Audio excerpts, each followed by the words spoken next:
also have people who are joining us online.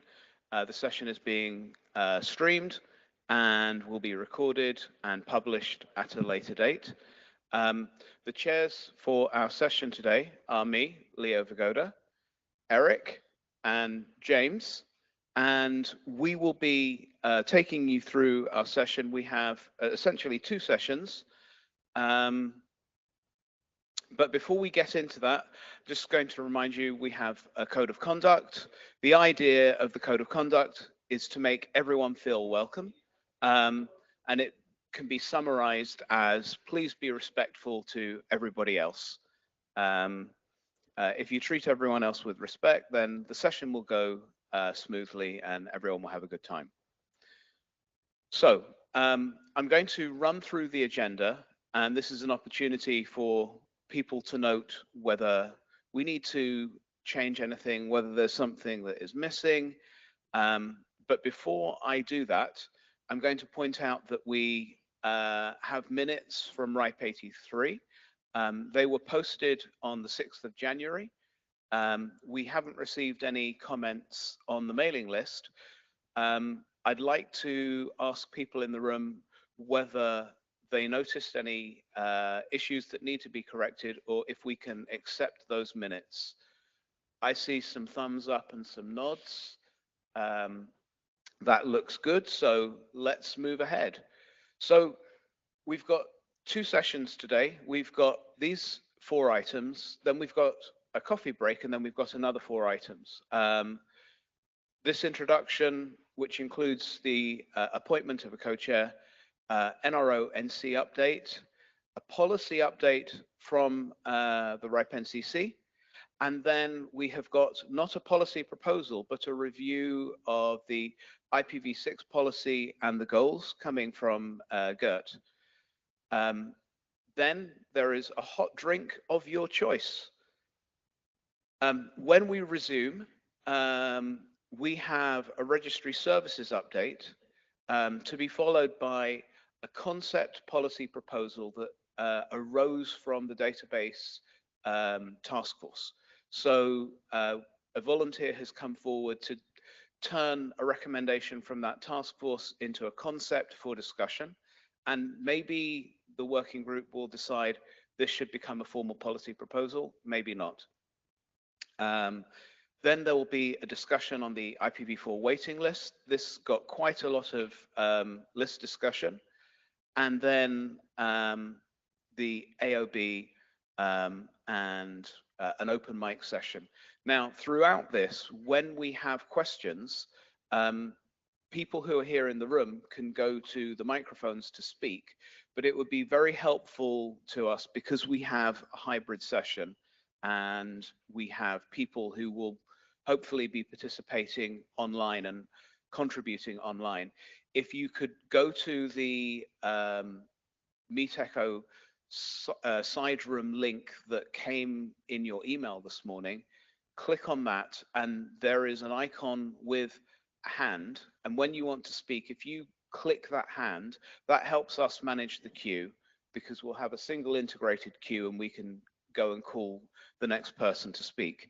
So this is the plan for today. Does anyone have any suggestions for changes to this, or are we good to go? We're good to go? Excellent. So the first item of business is selecting a co-chair. We had one volunteer, Eric.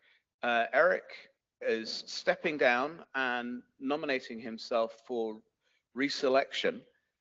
Now, there is a formal process which is documented on the website, and it says that if someone wants to volunteer, they need to send a message to the mailing list before the RIPE meetings has started. We only have one person, so that is Eric. Eric, do you want to say anything? Good morning, everybody. Good morning, everybody. Yeah, so it's been, I think it's my 3rd term now. So it's, for me, it's not the first time. Definitely looking forward to doing this again. And yeah, if there are no formal objections or anybody else, then we'll do this another term.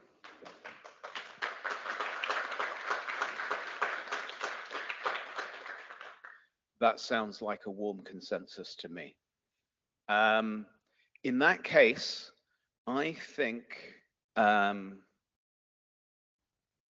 yeah, so that's going to be the last slide of the day. So in that case, we have completed the introduction and the appointment of a co-chair. I'm going to hand the microphone to Sander, who is going to give us an update on the NRO-NC. Thank you. I'll give you this microphone. Hey, good morning. Some update from the ASO AC / NRO NC. Here we go. So, what is it? The NRO Number Council. It's a advisory body. It has 15 members.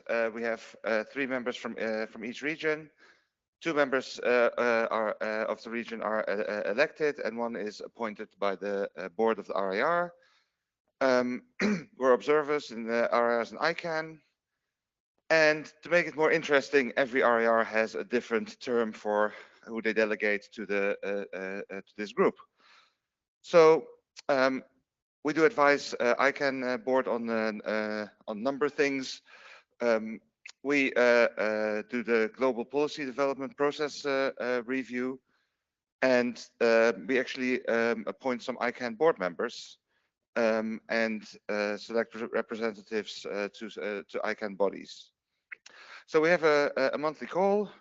We try to do face-to-face. Obviously, that has been a bit difficult, but I really hope we can manage to do that this year. And yeah, so I think for this group, the global policy development is the most important. So there are a couple of things. So one thing is, I had some people ask me, okay, I have this policy that I want to implement in all RIRs. Is this a global policy? Usually not. The global policies are the one where all the RIRs together, all the regions, for example, instruct ICANN. So the policies from how ICANN gives AS numbers to the RIRs, that's a global policy. So that's what we where we review the process. So who are the members? Well, we're 1 person short at the moment. 1 person from Afrinic should be appointed by the Afrinic board. They seem to be having some issues at the moment, so that is still ongoing. And as you can see, the names on the slide, the people with the star after their name, those are the people that have been appointed by the board of the RIR. The other 2 people are the ones selected by this community.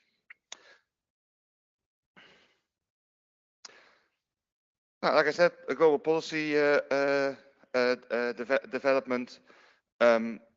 We rarely have them. Like I said, they are only for cases where we need to tell IANA to do things differently. But we do have a facilitator team. So from every RIR, 1 person of the NRO-NC is appointed to help people understand what global policies are, how to submit them, and that kind of thing. Now, we do have monthly meetings. These are open to observers, and yeah, everything has been done online. The next ICANN meeting in June will actually be a face-to-face one again. So that one will be in The Hague.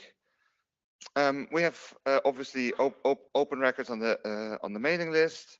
The conference we do is at midday UTC on the first Wednesday of the month.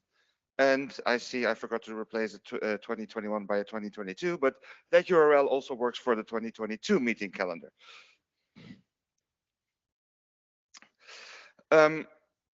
We have some appointments. I'm not sure if Hervé, please correct me if these are still correct, because these were done before I joined, so I might have made a mistake here.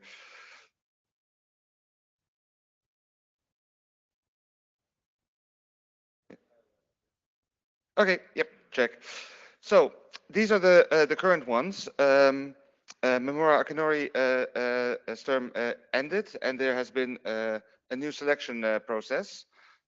This has been completed, and in all the RERs it now has been announced that C10 for the next term will be taken by Christian Kaufmann. There have been some mentions because Christian is also the chair of the RIPE NCC board, but he has notified us that at the end of his term, he will not run again for the NCC board to minimize any overlap and conflict of interest. And that was it. Any questions?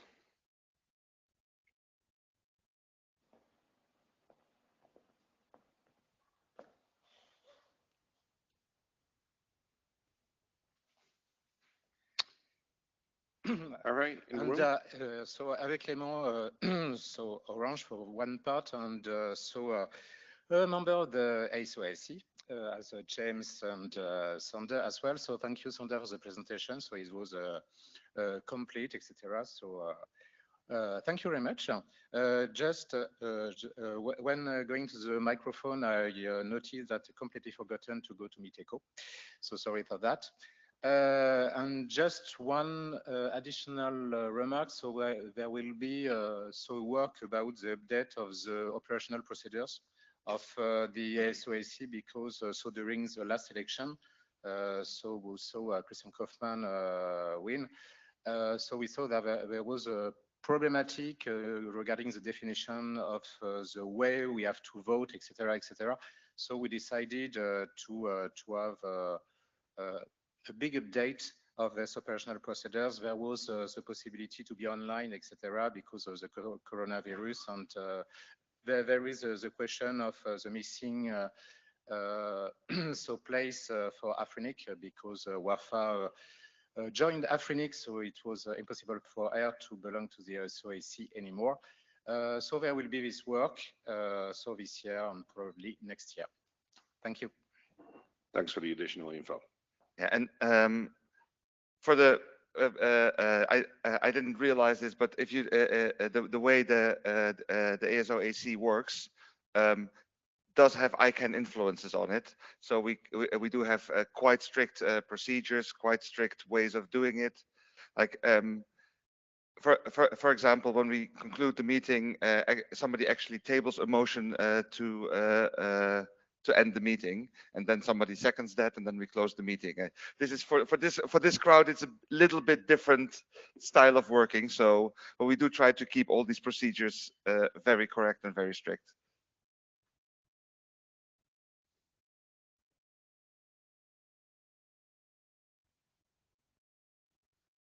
We have a question from Flavio.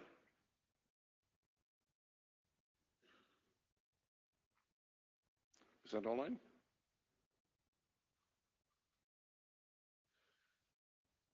Okay, he's gone. And then there's no other questions. Thank you, Sander.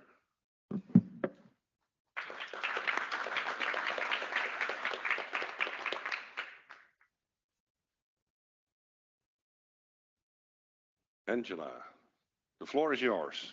Thank you very much. Good morning, everybody. Nice to see you, and greetings to who is online. Who already knows me, and they know that I'm the policy officer in RIPE NCC. Thank you. Sorry. And I'm here to give you an update about the latest topics that were discussed on the mailing list lately, and also in other regional registries. First, it's good to remind that all the policies in our region are discussed and accepted following a policy development process. If you're not familiar with the process, you can find the document on our website. And it's also good to be aware that this process is at the moment under review. Because a couple of years ago we had our first appeal, and the RIPE chair team saw the opportunity to review the process, and the version 3 of the proposed draft is also available, and you can provide your feedback before the 27th of May and say what you think about it. Was probably interesting to know how the participation in the last couple of years with the pandemic went. If you can see that we had a high participation until 2019, and also many policy proposals, especially in that year. And then we had a dip, probably some tiredness for being always behind the computer, worriness for the situation, and so on. And I'm very pleased to say that we can see an increase in participation again in the first months of this year. And also the opportunity to be here at the meeting for sure is gonna increase the amount of comments and exchange of ideas about all what has to be discussed. So what happened since the RIPE 83, especially on the address policy mailing list? You can see it, most of that you can see it in this session. So the registration services report highlighted an issue with a possible issue with stockpiling of IPv6 allocations, and from this subject many different discussions started, and some of them are still under discussion now. You will have many points in the agenda today. After me, there will be the IPv6 policy goals review made by a team that worked out some considerations on the validity and eventually the need of reviewing the policies. Then we had a discussion on temporary assignments, and you will hear more from Marco later about this. And as Leo said before, we had the RIPE database requirements task force report with some recommendations. Two of them are resulting already in one policy proposal that is already submitted in the database working group. If you're not subscribed to the database working group mailing list, please do, because a policy that is actually affecting everybody that uses the RIPE database and is registering objects there. So it is possible to comment and to exchange opinions, and the discussion phase is going until the 8th of June 2022. You can also follow the status on this link to follow how the policy proposal is proceeding through the PDP. Later, you will see also there is a concept policy proposal here in the address policy working group that is regarding the registration of IPv4 assignments that at the moment is mandatory for all assignments, and let's say the latest policy for assigning IPv4 allocations is allowing us to distribute only a /24 to each member that didn't receive IPv4 before.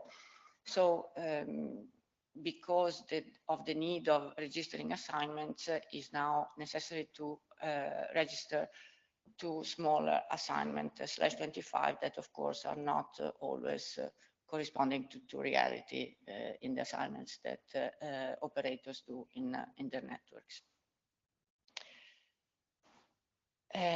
You saw Sander talking about global policies, and it is good to remember that every RAR has its own policy development process and has different policies. There is a document on the NRO website that is comparing the main points of the policies and is updated every 3 months.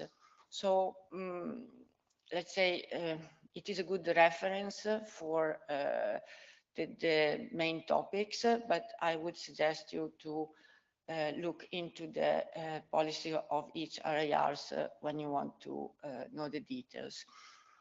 It's interesting to also to know that the RIPE-NCC has different policies, while other RARs have a consolidated manual for all the policies. So they are grouped in a single document. So let's see what happened in other RARs. We didn't have any policy implemented since RIPE-83 because nothing happened at that level in RIPE. But in ARIN and in LACNIC, we had 2 new implementations. In ARIN is that they, how can I say, they took away, let's say, the calculation of special space like IXPs or micro allocations from the calculation of the existing space of each member. So when you apply for the waiting list for IPv4, that space is not calculated anymore as held in the count of allocations already held by the member. In LACNIC, they now the staff is allowed and has the mandate to check periodically on the usage of the IP addresses, and eventually they can try to correct the situation if the address space is not used following the requirements of the consolidated manual. And also, whenever is available, the origin IS is mentioned in the response of WHOIS queries in the database. These are the only 3 policies implemented.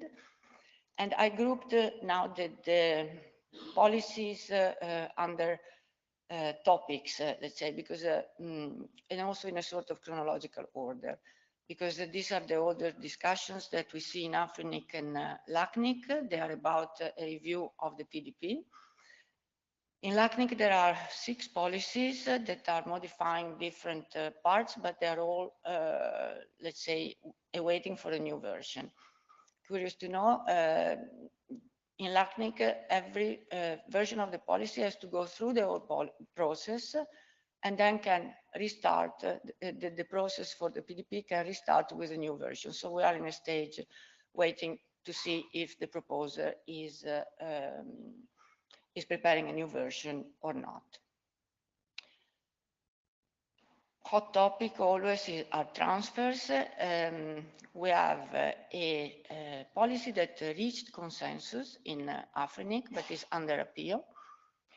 And is a policy that also includes inter-RAR transfers. And actually, it's allowing only legacy space and space received from transfers to be transferred out of AFRINIC. So it is not, let's say, with RIPE is compatible but not reciprocal. And there is also another proposal under discussion that is instead opening up the transfer out of region, out of AFRINIC for all resources. let's see what is going to happen in the discussion. In ARIN, they just made a clarification about special cases for transfers.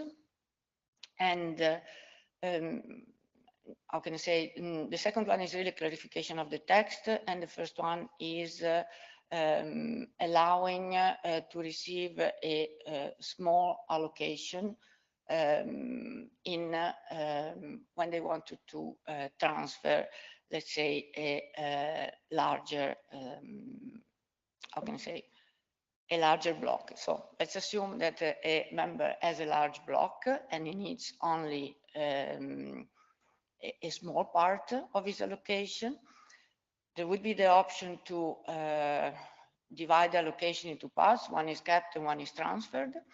And instead, they can ask a smaller allocation and transfer the whole block so that they prevent a bit the aggregation. And in LACNIC, they wanted to specify in the manual that when a transfer fails, the resources can be kept by the member, because let's say that assuming that when you want to transfer the space, you don't need the space anymore, you don't need addresses anymore, the policy would ask for the return, but instead already it is implemented that you can keep the space, but they want to specify it in the policy. Then we have another subject is RPKI. AFRINIC ratified and is waiting to implement the creation of ROAS for unallocated and unassigned space.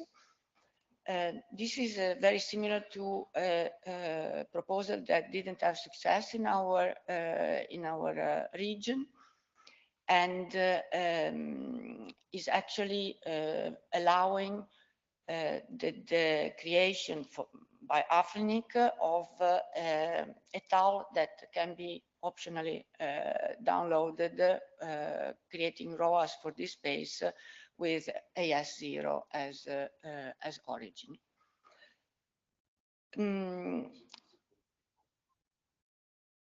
A TAL. Ours was SLURM, and in that region is TAL. In LACNIC, instead, they are looking into giving the possibility for the holders of suballocation and assignments to create their own ROAS. And this is something that we received some questions about also in our regions. So, of course, the discussion is ongoing, and we will see what is going to be the decision about it. And then very recently, in ARIN and LACNIC, we see that the issue of leasing issue, or at least the behavior of leasing resources, being under close attention. In ARIN, we have two policies. One is they have two opposite directions. One would like to permit the leased space to be included in the needs of the member when they ask for resources. The other one is not wanting not to allow leasing at all. With leasing, the general concept is to see leasing when address space is assigned without providing connectivity.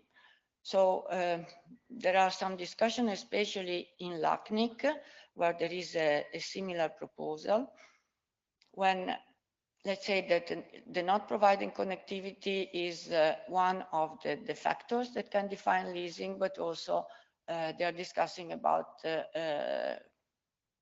defining leasing only when there is a commercial agreement or a financial agreement, or if instead the leasing is also without any commercial or financial agreement behind it. So it's going to be interesting to see how things are going to go. And as I said, it is always good to have a look to the websites of the RARs specifically, because the comparative document is not exhaustive. So these are the proposals, and then you can see the stages and see how things are going. So this is what I have for you today. And if you have questions, I'm happy to answer. Thank you, Angela.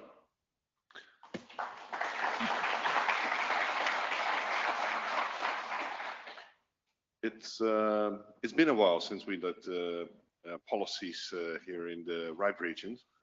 It's always interesting to see the updates from the other regions and what the discussions are there. And it's good to see that they're, improving on their policies as well, and have different approaches on what we do here in the RIPE region. Do we have any questions? We have Jordi. Jordi. Hi.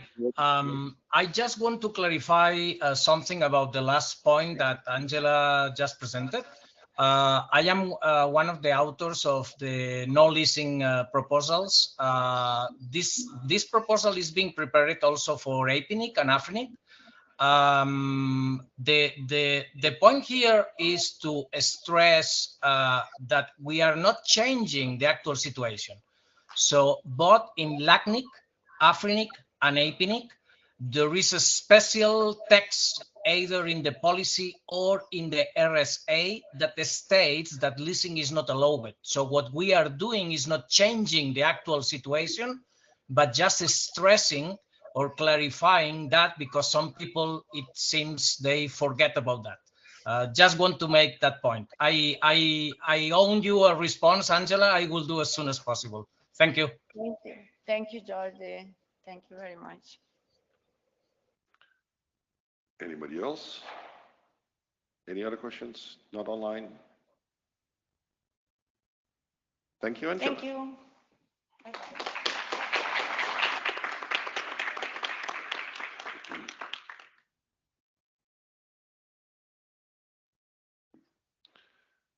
So I believe we have a familiar face back on stage.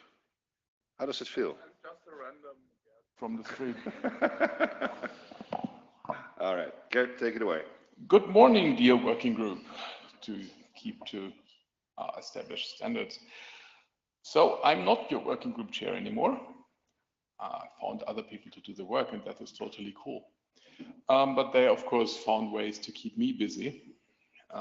So we have the discussion about the IPv6 policy as it was, why it is the way, which started last meeting.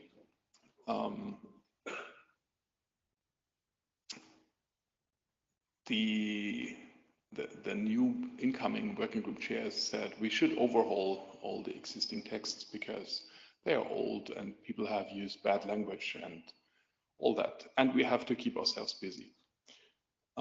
So basically the idea was born to look at the existing policy text and look into the 20-year history that went into that and see why things are in the policy the way they are. And if the reasoning is still valid, so maybe we introduced something because we had a need 15 years ago, and it turns out that since 10 years, nobody has ever needed that. So maybe we can take out stuff again. I did this together with Kurt Kaiser and Sander Stefan. They are both here and will come up to the stage later for the discussion. I wrote a 3-page document and sent that to the list last weekend, like about 2 months later than I planned to do, but it's out there. And the main points I will try to sort of summarize here. This presentation is a bit shorter than the document because, well, time is short, but I think I covered the most important points. Let's see.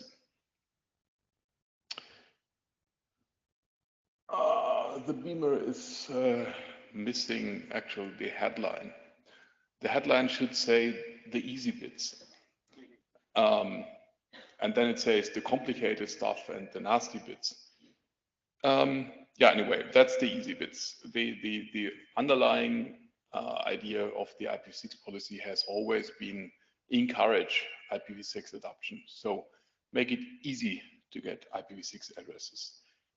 Have the policy in a way that it doesn't get in the way of doing IPv6. Keep aggregation in mind for the routing, which also means be liberal about address block size.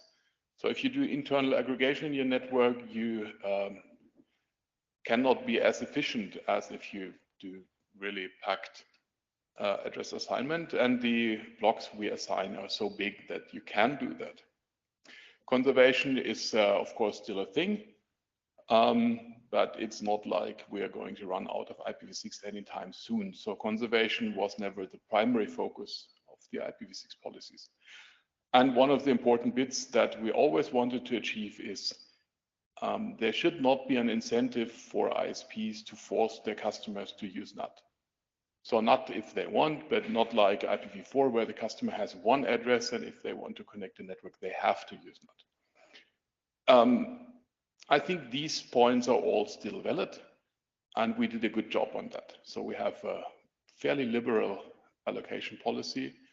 ISPs can give their customers whole networks, 56s to 48s, so nobody is forced to use NAT. The policy is liberal enough that people can do proper aggregation in their networks and still make good use of it. So that was the bit that went well, I think. Saying liberal about allocation sizes has, of course, the more complicated bits, which you can't see in the header of the page. So we said address space should be easy to get.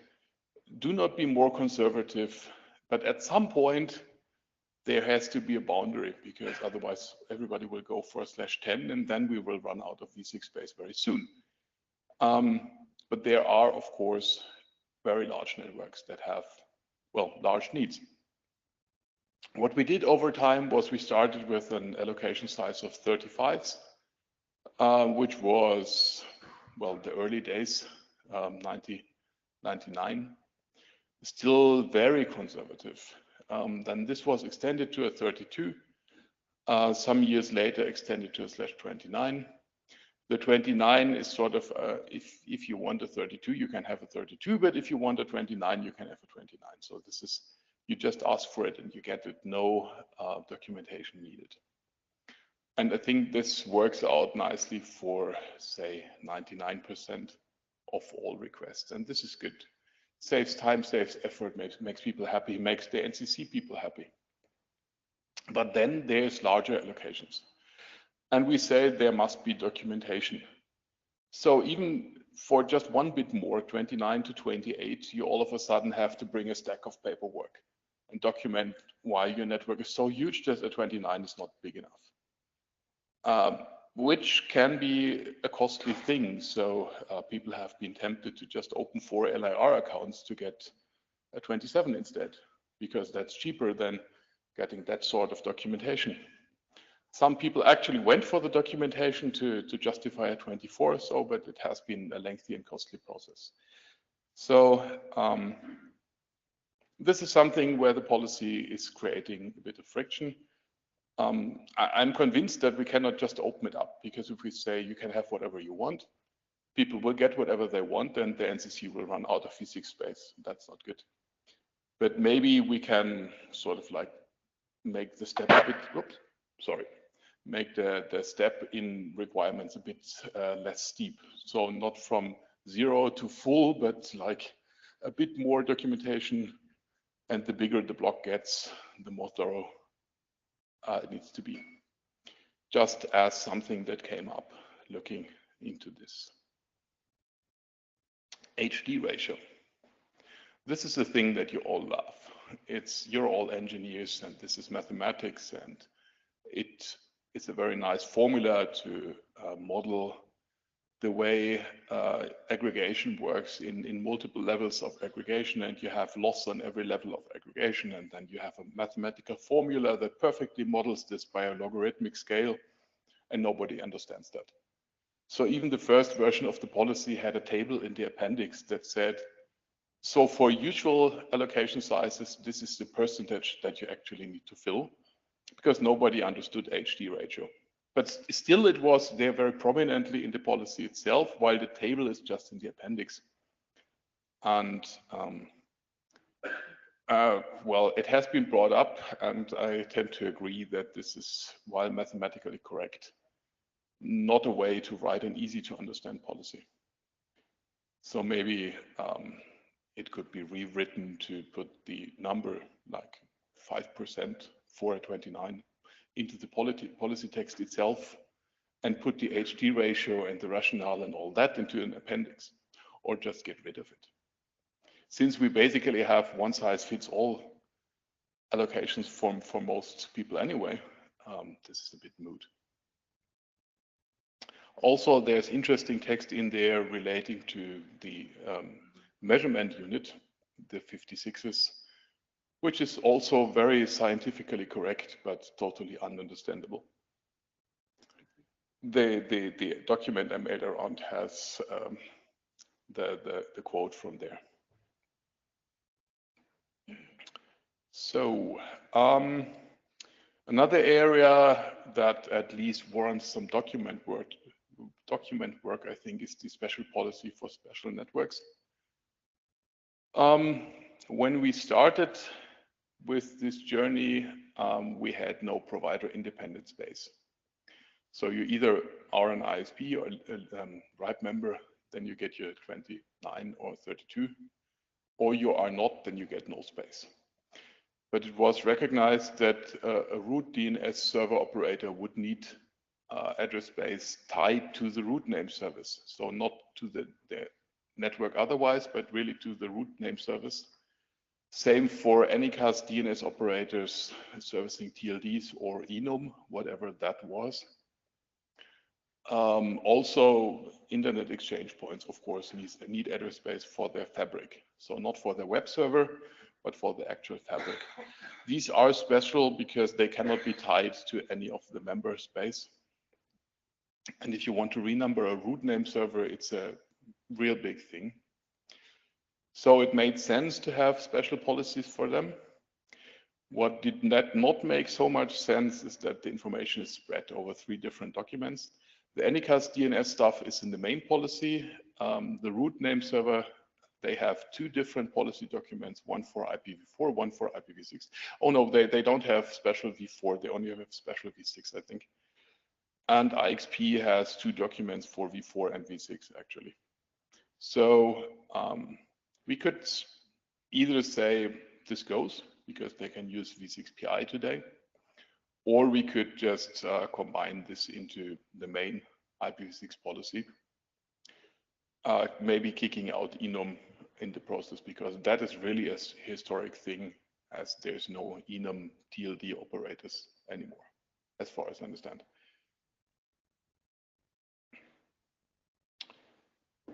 One of the big things is basically renumbering IPv6 networks and multihoming, which causes effects in all directions. Basically, the question is, if I move my network to a new ISP, what do I do? And if you are basically a small, mostly unmanaged network, it mostly works. You just plug your Fritzbox into the other DSL cable and your network gets renumbered and you don't know. Because these addresses never show up in DNS, they are never manually put anywhere. So it doesn't really matter if the address is changed. So that works. if you're an enterprise and your V6 networks show up in VPN configs, in firewall configs, in manually configured machines everywhere, renumbering that network is hard. It's possible, but the bigger the enterprise gets, the more costly is that. If you're an ISP, worst of all, a data center ISP running servers for like 5,000 different companies, and they all have their IPv6 addresses in a DNS zone hosted elsewhere. Renumbering this network is just plain impossible. So we have categories of networks that really can't be renumbered. And as well, if you want resiliency to multiple ISPs, basically the only technology that is available for larger networks today is BGP-based multi-homing, and you need your own address block for that, with asterisks and lots of discussion attached and so on. But this is the well understood solution today. So either you become a local registry and get your 29 from the RIPE NCC, which makes sense for a shop hosting like multiple data centers, but for a small garage ISP, they might not have the money yet. So you could do IPv6 PI and get your own smaller but independent network. Of course, that's not without consequences, and this is actually a bigger discussion, and I'm not bringing answers, I'm just bringing questions. The question, why do we have two different colors of IPv6 addresses? Like we paint one blue and call them provider aggregatable, and we paint the other one green and say this is PI space, but it's just numbers. So is that something we want? Is that something we think is good or not? It reflects on why do we have two different classes of NCC customers. So we have LRRs that are direct members, have voting rights, have a contract with the NCC.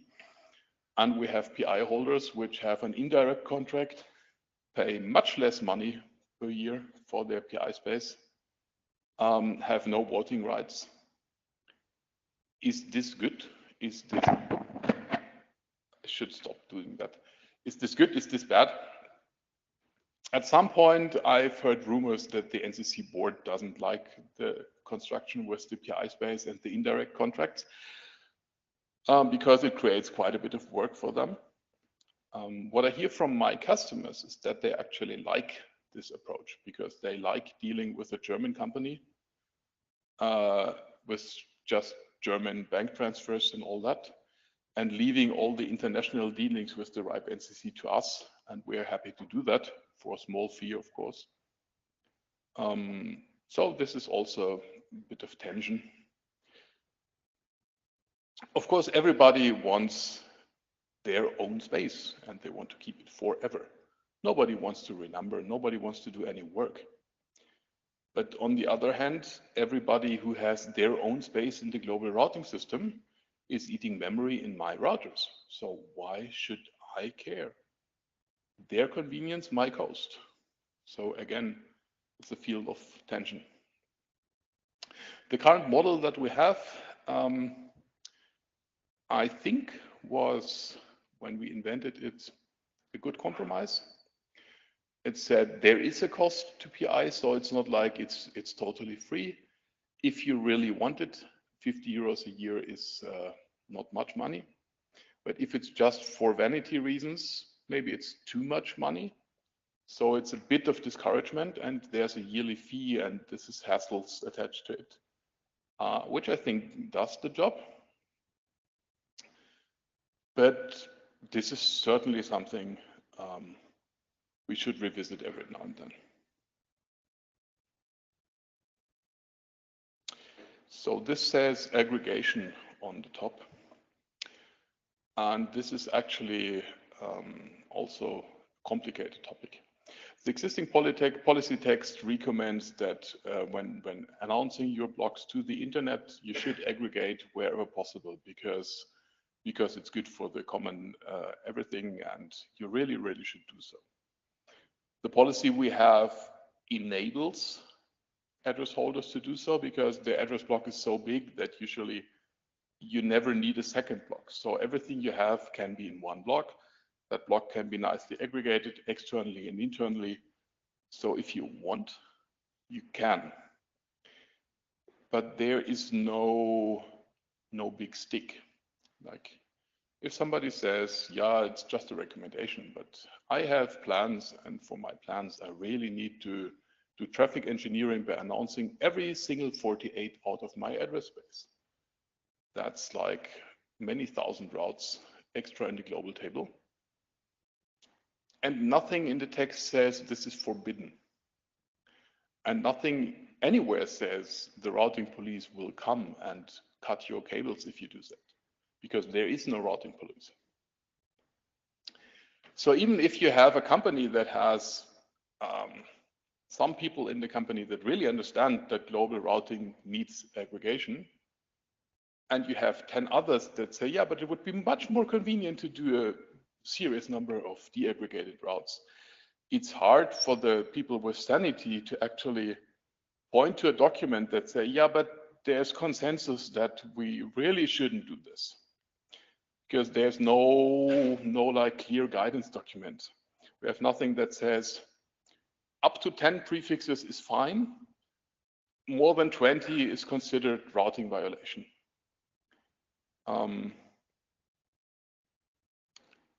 I think having some guidance here would be good. Of course, it's not address policy. It's routing policy. I tried to bring this to the routing working group some 2 years ago. They said, yeah, but your policy says you should be aggregate. You should aggregate. So we have nothing to do. It's all in the policy already. And they were not interested. So I found a new group to do the work, and that's BCOP. Yes, there's the working group chair of BCOP, and he has been told that something is coming. The task force working group chair, whatever. So I think actually having a BCOP document that says, if you want to do this, if you do that, it has consequences for everybody else. So really don't do this would be a good way out of this. And yeah. Work? Yes. Hello, good morning. Jan George, 6Connect and the BCOP Task Force co-chair. Gert, congratulations. You just won the speaking slot at the next BCOP meeting. Yeah. Yeah, come on. Should I pretend to be surprised? You should have known better, Gert. So that's basically it. The document has a bit more text, like talking about transfers, which I forgot actually, but I don't have more time anyway. We have some 5-6 minutes before coffee break to give a quick round of feedback. And then, of course, we discuss this on the list. So before we're... Sander, you need to come here because actually you're standing here and answering the question. Okay. So before we go to the mic, on the documentation, thank you for presenting this here today. There is tension between availability or be able to get V6 and aggregation and conservatives. There has been some discussions already about the being able to obtain PI space, about not being able to use it for third parties. We have been doing that, some tweaks and changes in the last couple of years ago, to be able to get more clarity in the policy. We definitely need to have a good summarization. What is going to be the most pressing issue on V6? Is it going to be easy to get? Aggregation? You're not allowed to do that. So where, and I would like to see if we can get that in the policy reflected as well, where the most pressing things are on top and then gradually go back from there. Thanks for this already. Thanks, Eric. Test. Yes. Yeah. I wanted also to suggest that we should prioritize this list, because this is quite a lot of topics, and we discussed a lot of other things too, like ASN policy, which is also quite open. We have nothing defined who limits the request numbers on ASNs, which are directly related also to block sizes and table effects. So these things could be alone discussed with these topics, which we had, let's say, a long round with all the topics, but that's the most condensed versions we have now for the working group. Yeah, this can, you know, you can off-rail here pretty quickly as soon as you start talking on the topics, especially if you have a couple of people in the room that actually know about it. So I agree, but, you know, we need to have some understanding what's going to be the index basically for the policy. And because once that's clear, then it's full speed ahead, and then it's, you know, the words that actually need to come on those topics. So yes, definitely. Then the next step needs to be agreement on a specific problem statement before going into policy texting. Oh yeah. Yep. Yeah. One more comment to the routing deaggregation. The keyword which comes to mind is called deaggregation factor. I'm following this number quite long in the last years, because all IRRs are publishing some of these numbers with Geoff's and Phil Smith's routing excerpt every week. And the numbers are typically for an average between 2.4 and 4.6 for Afrinic, which are quite low numbers still. But if we see that there are more deaggregated blocks appearing, I think this issue really becomes more pressing, that we should do something on the policy to do something about it, or give clear guidance what is possible and what not, with more specifics. I mean, some do it for security incidents or reasons which might help and not. Others are doing it for multi-homing and other. There are lots of reasons to do it, but does it really help? And as you said, every routing entry is cost for everyone. Okay. So we have a long microphone Yes. queue, so no more about aggregation. Raymond, Okay, good morning, everyone. can you state your name? Yes, I will. affiliation? I'm just doing that. Raymond Jetten, speaking as a working group chair for the IPv6 working group chair. First of all, thanks to you for making this long list of work. Tomorrow, unfortunately, on the V6 working group, we don't have time for dealing with this, so I'll put it on the list and make sure that we can try to get some feedback on this. Then, as a board member, you mentioned that the RIPE NCC board does not like PI space. Just to make sure that everyone understands, the board doesn't have an opinion about this in general. It's more like we have to make sure that we don't overload to the RIPE NCC staff. And that is the reason we probably don't like it. So far, thank you for all this work, and I hope we can have a lot of discussions with this. Thank you. Thanks. I guess just in the queue, because we have additional items. So after Rob, two, Brand, and then Minton. Sorry? We've got two. Yeah, we have two questions online. Yeah. Exactly. Okay. So can we take first question online? Sorry, no, in regards to sequence, first two guys after Rob, we have to. Okay, so Sander first, Rob first, two online. Yes. Perfect. We have three online, three here. Excellent. Sander, you're up next. So yeah, as speaking as a community member, I think this routing BCUP thing is long overdue. So it's really good to work on that. And since you've just been volunteered, I would like to remind you that you could delegate this to other members of the task force. Thank you. Okay, so Sander is helping out on that, I see. Right, excellent. Rob. Thanks. Rob Evans from JISC. A couple of quick points. and I will make them quick. First of all, RIPE 399 does exist, which is the RIPE routing working group recommendations on route aggregation. So maybe it's time to update that. But there is a document recommending route aggregation. Secondly, thanks for reminding me. Actually, I forgot about that one. Yep, it's an old one. It needs looking at. They could be used as a basis. Secondly, you've talked quite a bit about the bits to the left of 32 and to the right of 48. I've got a bit of a problem with the bits in the middle because unlike a lot of ISPs that have a lot of small customers, we tend to have fewer large customers. You know, it's an RNA network, so we have large university campuses, and we have a steady stream of requests coming from our customers for more than a /48. It's often easier for them to just become an LIR, but they actually prefer to go through us. And we have found the justification for more than the 48 a bit onerous in the past.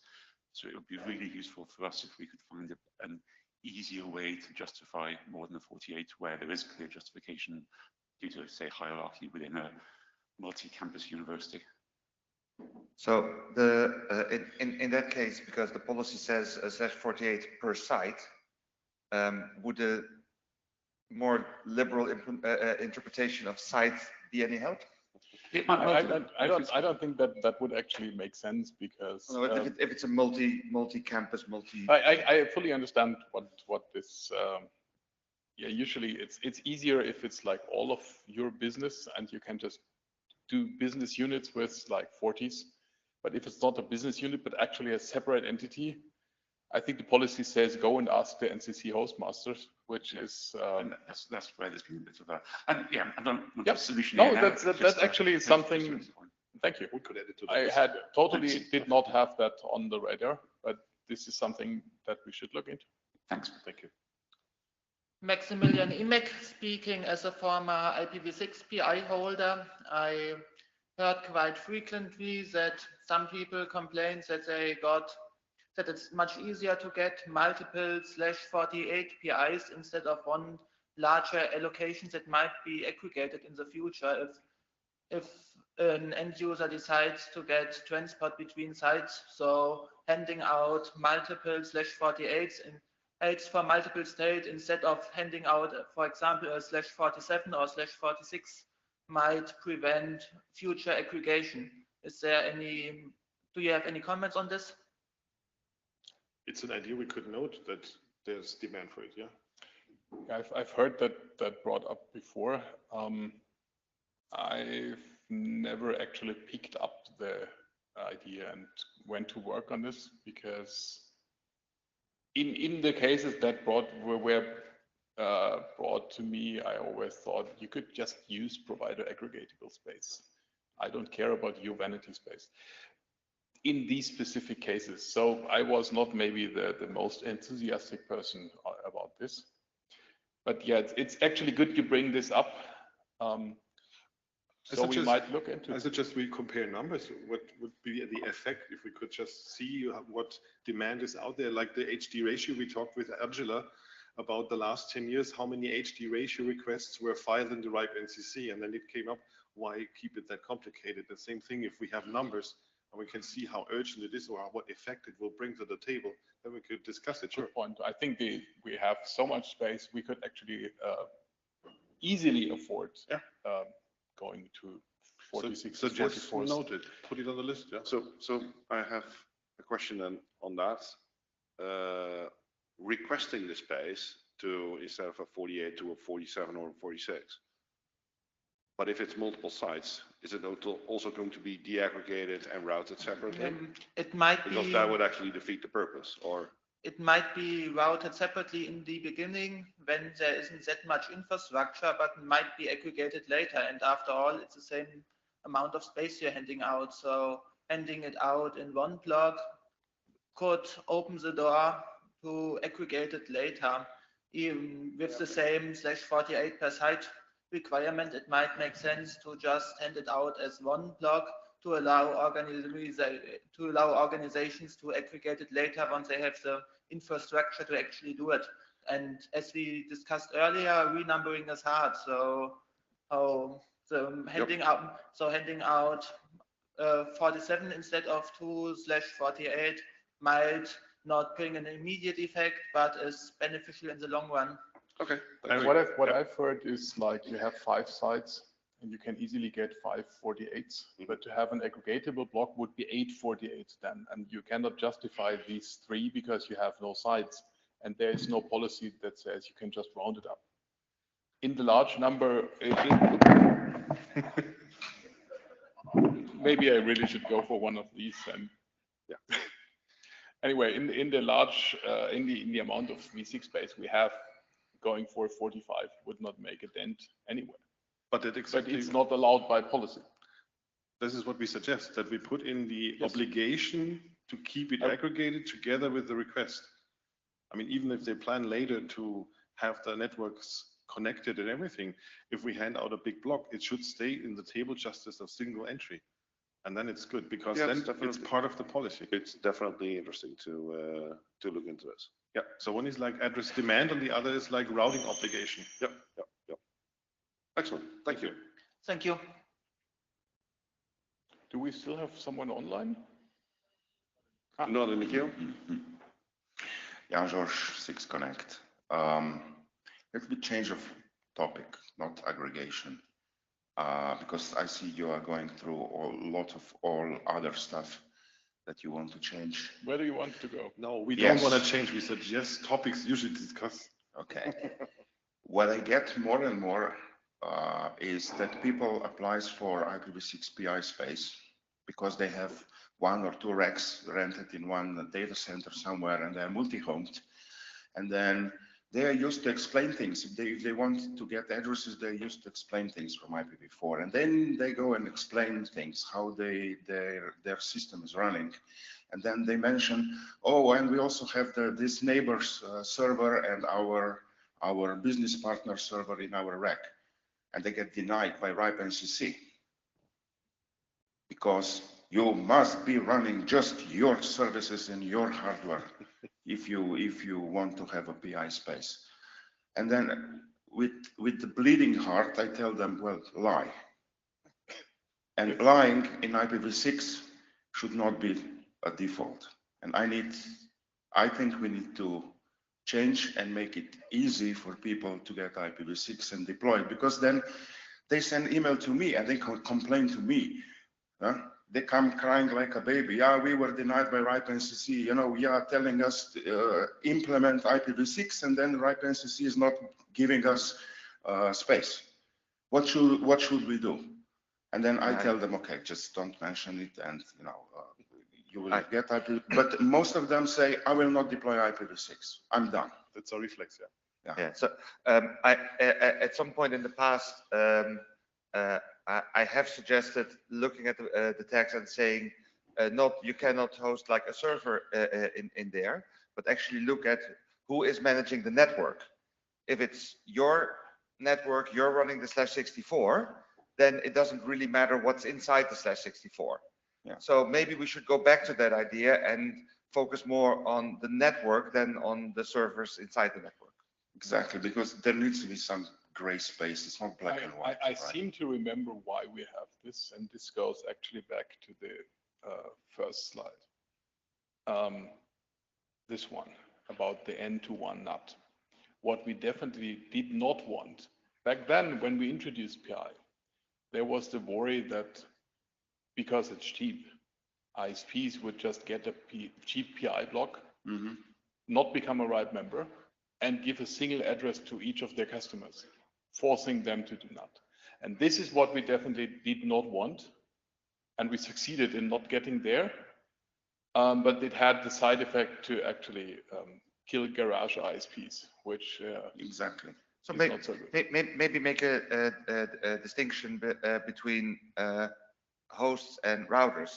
Say on your network, you can run whatever host you want, but on PI, it has to be your routers. Because then, because the function of a router is maybe just abandon that part, because also true. But yeah, back then we had very few ISPs that actually offered V6, and we had no good models.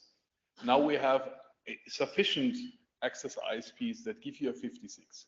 So if somebody starts an ISPs and says you can only have a single IP address, there's not even routers that can do the NAT. So yeah, the market will, I think, make sure that this is not happening. So maybe we can just get rid of the third-party clause. Yeah. Good Excellent, suggestion. excellent. Thank you. I'm going to cut Thank you very much. And we need to Yeah. have a good, good time. Come on, We're this is already much running more out. important than coffee. No. Nothing is you have your important. This beverage. early to coffee. Yeah. I'll be quick. I don't want to keep you from the coffee break, but I do enjoy this discussion. I think it's really good to have. And all I want to say is that actually thanking you and the working group to bring this up and all the good work that you already put in analyzing this. I think it's about time that we review the policy. It's obviously a huge task. And I also appreciate that you pull in other working groups and BCOP, for instance, IPv6 routing. I think we need to do this together, but it's great groundwork already done. So thank you. Thank you, Rep Chair. Thank you. Then for William Kuhn, the vice chair. Sorry about that. all right, thanks for the presentation. Please do comment on this on the mailing list, and let's keep this discussion going on. Thank you, guys. Thank you too. Thank you. Oh. Then I believe it's time for coffee, and we see you, Leo. What time do we need to go back? past. All right.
Yeah.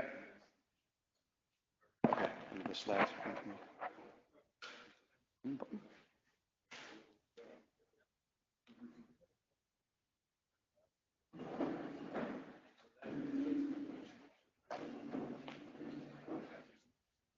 Green one, right?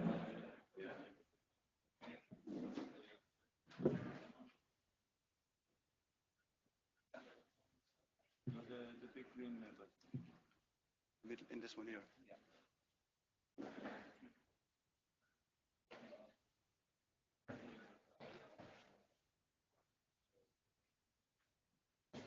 Hi everyone, welcome to the second half of the Address Policy Working Group session this morning. After a quick coffee break, but that was well worth it. Over the next hour, we will cover the following agenda items.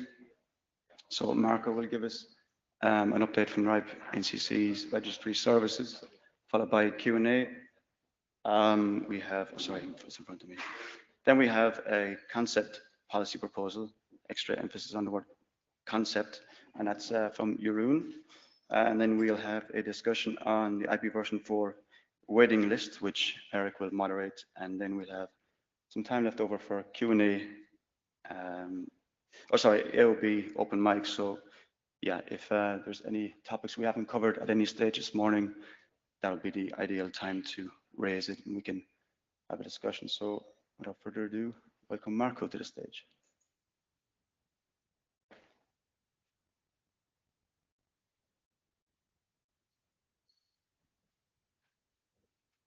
Yeah, good morning, everyone. For the ones who don't know me, my name is Marco Schmidt. I'm one of the assistant managers of the RIPE NCC Registry Services. I'm really glad to be back, and it's a long time. Good to see all of you, and yeah, I'm also happy to give you the latest feedback from the Registry Services and hopefully some useful input for your ongoing discussions about policies and other topics. I've quite a long list and not so much time, so I rather keep it short. So I want to talk about the IPv4 waiting list. And if you remember the agenda that James just showed, there is a separate agenda item G that will be discussed later. And I hope I can provide you some useful data for this discussion. A quick update on IPv6 stockpiling. Gerd just mentioned it as sub-part of his presentation, and it also was presented at the last RIPE meeting. Then I want to talk a bit about observations that we have for temporary assignments. And another last item is observations that we see about updates of provider independent resources, IPv4 in particular. But yeah, without further ado, I want to talk a bit about the IPv4 waiting list. There's a policy in place actually since 2019 that only new LARs can get 1/24 from the RIPE NCC if they never have got any other IPv4 address space from us. But until November last year, actually, there was more supply than demand. So actually, LARs, except of a very short period, didn't really have to wait. But this changed during 2021. We saw a skyrocketing amount of requests. And then in November, it happened that we basically had nothing in our pool immediately available. So LARs had to wait up, and you see it's keep on growing since then. We have now more than 800 LARs in the waiting queue, and also the time that the LARs have been waiting already is keep on increasing. These two data sets you also can find on our website. And what you cannot find on our website is the last graph, this very weak pulse at the bottom. This is the amount of IPv4 we were handing out over time. So you see a bigger peak that was in mid of January. This was 6 months after we deregistered quite some address space due to non-payment of members. But beside that, you see now and then some little bumps of maybe 10 or 20 allocations, and some else just for a long time nothing, and maybe just on some days we just give out a single /24 to the next one on the waiting list. But still, all in all, since mid-November, we handed out more than 650 IPv4 allocations. And to give a bit more details on that one, it took us about 1 month just to satisfy the needs or the requests that came on the first day that LARs had to wait. And it took us another 5 months to satisfy all the requests that came in the first 30 days. And right now, at this moment, the first LARs in line, so that we'll get the next /24s that become free, are waiting there since the end of December. Now, looking a bit forward, in the next 6 months, we will hand out around 260 /24 allocations. And that's basically all the recycled pool that we have right now. So if you are a new LAR and you're on the waiting list and your number is lower than 260, then congratulations, you can start planning, you will get some address space. And a bit more details where this space came from. It came from 27 allocations, and actually the bigger amount came from PI assignments, because we have an ongoing project where we follow up to improve the registration details on independent resources. And in this process, we discovered, well, a couple of end users that went out of business, that abandoned their resources, so we deregistered them. And if you're on the waiting list and your number is higher than 260, then at this moment, we don't have your future allocation yet. So you're still depending of address space that we deregister. And at this moment, we deregister in average the equivalent of 40 allocations per month, but this number is decreasing. And of course, the big question for somebody who wants to join the waiting list, how long they have to wait, and factor everything into account. Currently, it's realistic that you will have to wait for 18 months, 1.5 years. One of the reasons for this waiting list is an issue that we reported also at the last RIPE meeting. In our region, as a reminder, organization can open multiple LAR accounts. And as per policy, each LAR is entitled to go to the waiting list. In December 2021, presented some numbers to the mailing list of the address policy. And back then, actually, only 1/4 of the people on the waiting list were, let's say, real newcomers. So one organization with one LAR that will get 1 /24, and the vast amount were organizations that were multiple times at the waiting list. Now it has changed a little bit. So right now it's about half of the people are real newcomers, I call them, and the others are still multiple times on the waiting list.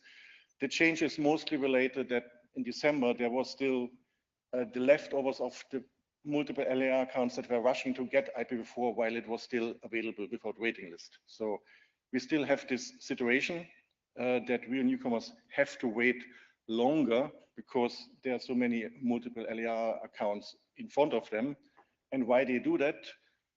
It's just a simple question of costs, basically. If you look right now at the market to get a /24 and compare it with the annual fees at this moment that you have to pay for the RIPE NCC, you actually can afford to wait a significant time, and it's still cheaper, assuming the prices for IPv4 will not go down, than getting it on the market.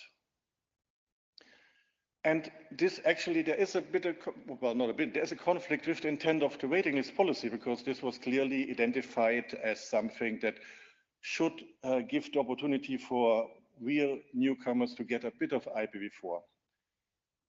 So at the end of my presentation, there's always a possibility for question and answers. However, I would suggest that there's a separate agenda item, G. If you have any comments to this topic, keep it for now, and once we will discuss about the waiting list at agenda item G, you can bring it up.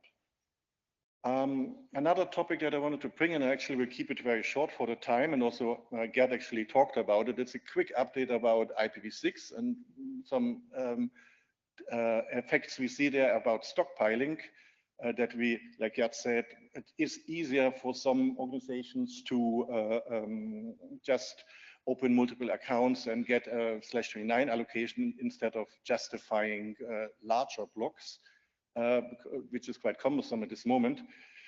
This is an overview of how the development went over the last 2 years about, and you see there was quite a peak of requests overall by the end of last year, and you see the different colors indicate if it's for an organization with one account or with multiple. And you see the blue one, that one account is actually pretty stable, always around 100 per month. And there was a huge peak at the end of last year, which was related to the same rush of IPv4. And it has now going down, but still about 20% of IPv6 allocation requests we get go to organizations that hold already allocations before. So all these little issues that we raised still exist, but also I want to don't go too much in detail at this moment because I understand there is some plans to look into it. Can we make it easier to get bigger blocks or some other ways? Which brings me to the next topic that I want to present to you. It's about temporary assignments. There has been a discussion at the beginning of this year at the mailing list to point out some limitations, but also some vagueness in the current temporary assignment policy. So just as a reminder for the ones that might not know this policy, if you have a temporary need for a conference, for an experiment, you can request address space, IPv4, IPv6, and AS numbers from the RIPE NCC. And a limitation there is that you need to show a utilization of at least 50% for IPv4, which for some experiments is difficult because you might just need a few IPs, but you need to have them from a routable prefix. And the vagueness is that if you read the text in the policy, which I'm not doing right now, but basically it says there is no limitation, almost no limitation for what it can be used. I was looking a little bit at the numbers and asked my team to dig them out to compare how many requests we have received for temporary assignments in the last 3 years, and actually how many we have been able to approve. And you see quite a big discrepancy there. So almost 200 requests have been received, but only a bit more than 40 were approvable. You also see quite interesting, quite logically, that in 2019 there were more temporary assignments than in the last 2 years, which is related to COVID because temporary assignments are partially given for conferences, and as we all know, the last 2 years there were not so many conferences, unfortunately. You also might be wondering, what are those requests that can't be approved or couldn't be succeeded? A couple of them have been cancelled simply, also again due to COVID, but also significant amount are requests that people want to have address space for the maximum time of 12 months, but they couldn't fulfill requirements. For example, the policy asked them then the aim of their experiment, of their research must be published before, and also the results must be shared afterwards. But those requests are sometimes to renumber a network for 12 months or to give address space to broadband customers for 12 months to see how they behave in the internet. So not really something that is an experiment, just maybe a way to see if they can get some IPv4 via this way. A bit more details on the resources that we have provided. So the amount of resources equals quite between conferences and research purposes, quite some IPv4, usually smaller blocks, /24, /23s, but also a couple of big ones. And if we look at the duration of those assignments, you quite clearly see that there is something popular 1 month, which is often a conference, an event, and or even 12 months, which are longer term experiments, research purposes. So what can we conclude from it? And also we have a few questions for you. So overall, the policy seems to be working, but it creates a bit of extra work for the RIPE NCC because you saw 3/4 of the requests don't succeed. We would like also to know from you, are we doing a good job the way how we are handling right now those requests? Or is there maybe a policy specification needed to be more strict or to give more guidance to the RIPE NCC? And is there maybe the need for a minimum assignment size for IPv4? Because again, we get quite some requests, few IPs, but they need a /24, and that conflicts with the utilization requirement that the policy has right now. So far, we always managed with some flexibility to give this address space, but it didn't feel fully right. And yeah, there might be some improvement needed. Moving on, that is the last update or last topic that I want to talk about. And it's a bit complex, so I try to visualize it with a little animation, which does not work, I see right now, because normally it should build up one by one. So I will try to talk you through, maybe I can use this pointer now. Yeah, okay. So just imagine we are here at one point in time, and we have a IPv4 PI holder A, and they sell or they sub-assign the whole or part of their PI assignment to a company C. Oops, sorry. That one. And we are not informed about it, so we don't know about it. Later on time, this organization ceased to exist. It's liquidated, goes out of business, it's being taken over. There's a legal successor. Still, the RIPE entity doesn't know about it. But later we find out, because we have the duty for correct registration, and we're being informed, or we find out ourselves. And then what we have to do is to update the resource holder to the correct legal successor of A, which is in this example B. However, in the current policy, if there's a change of holdership, it triggers for IPv4 a 24 months holding period, which means for 24 months, the address space cannot be really transferred to the actual user that has used this address space for all the time. And so there's quite a conflict with registration requirements, how we process them, what is needed, policy limitations of 24 months holding period. And for PI, you actually can't sub-assign it. You can't give it to somebody else. You must use it yourself. So there are a couple of solutions on the table or to be considered. One is the current user is forced to stop using the address space because they are not the rightful resource holder, according to us. But that's not really desired because it's a live network, there are customers behind it. Another option, of course, is that we ask that this PI assignment is converted to a PA allocation. That's possible. We do this all the time on request, and then from PA you can make sub-assignments. However, it means you need to be a member, and some of those PI holders, or most of them, are not. And these two first options, they are possible right now. So they are in line with the current policies and procedures. However, none of them are really nice. Something to be considered is, would it maybe make sense to look a bit more at the responsibilities of the sponsoring LERs? Because they didn't inform us on time, we are in this problem, or also the PI holder and the PI users in this problem. The current policy actually requires them to stay in touch and also to inform us, but some do it quite well, but other LERs don't fulfill their duties. So maybe there's some enforcement.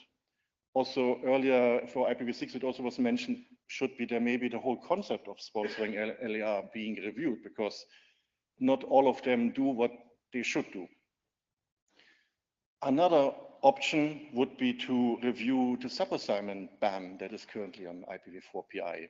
Is it really needed? Is it really what speaks against it or pro? And another option, and there's actually no preference and no ranking here, would be to even look at the 24 months holding period for IPv4 PI and 16-bit AS numbers. And that's the end of my presentation. Are there any questions or comments? Thank you, Marco. Before we go to the questions, can you go back one slide? That one? Yes. Okay. So,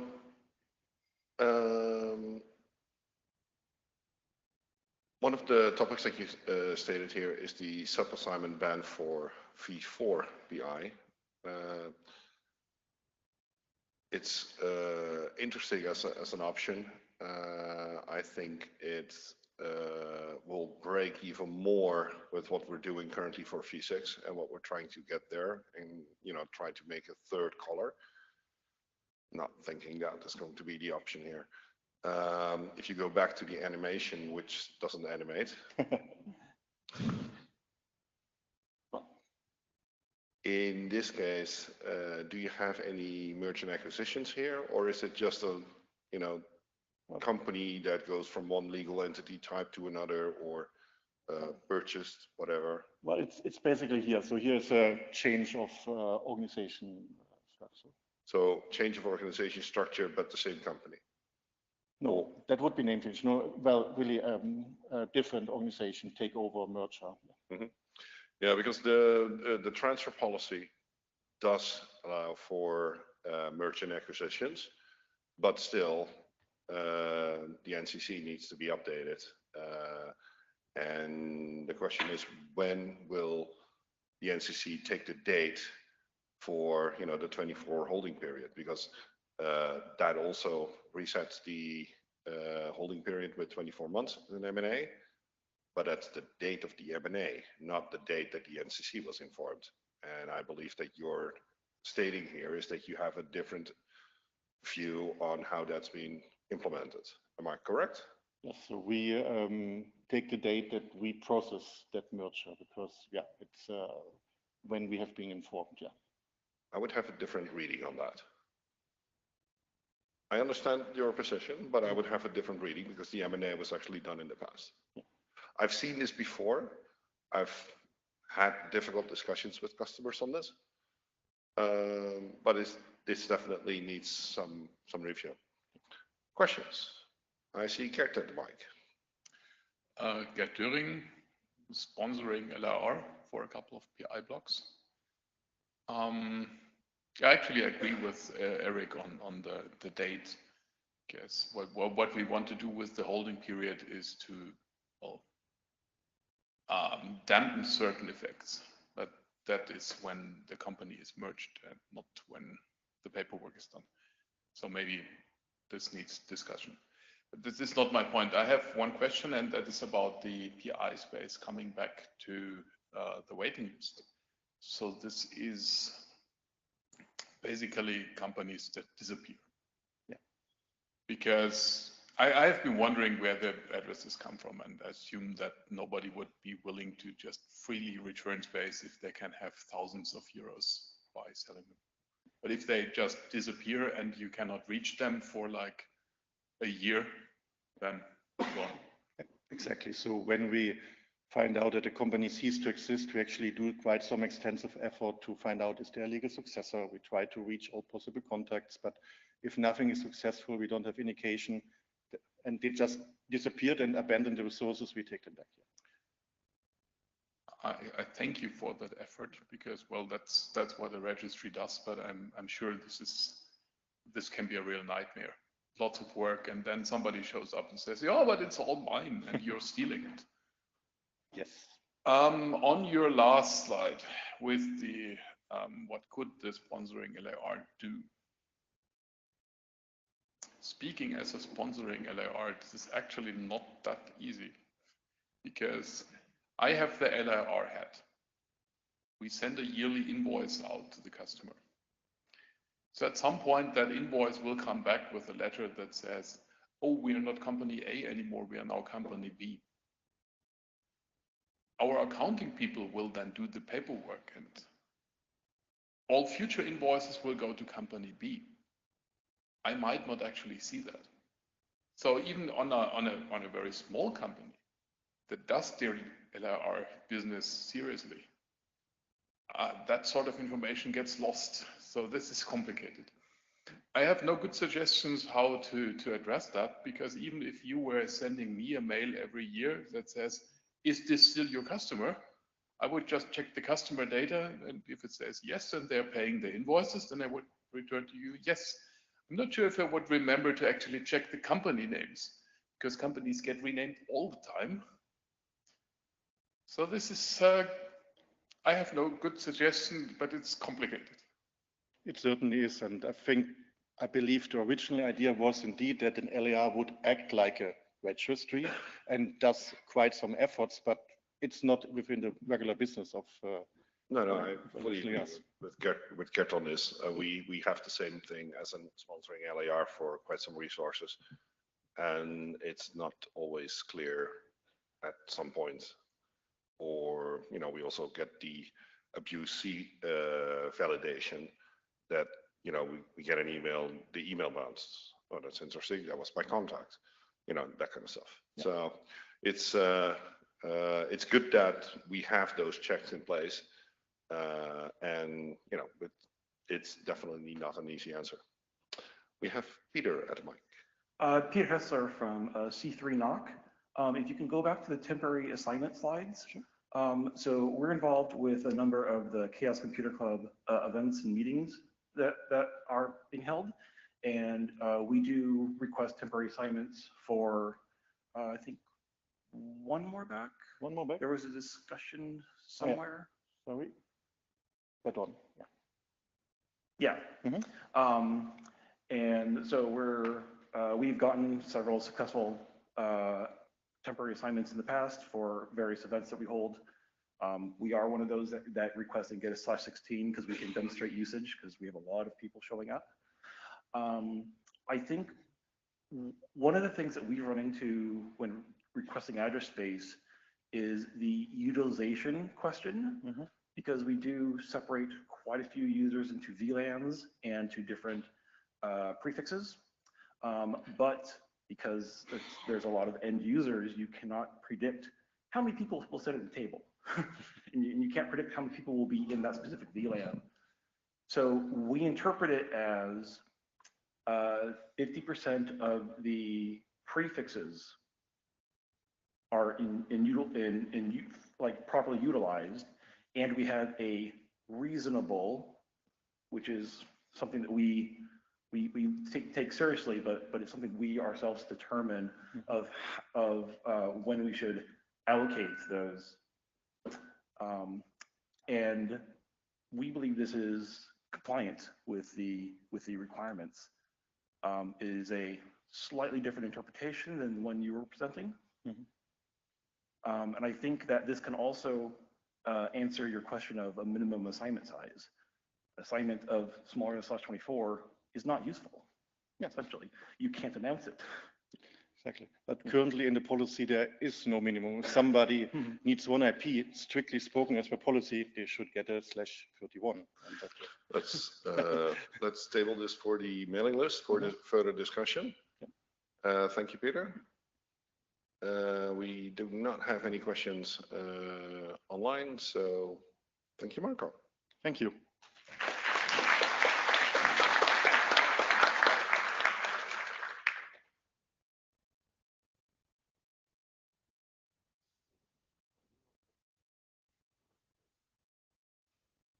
Yes.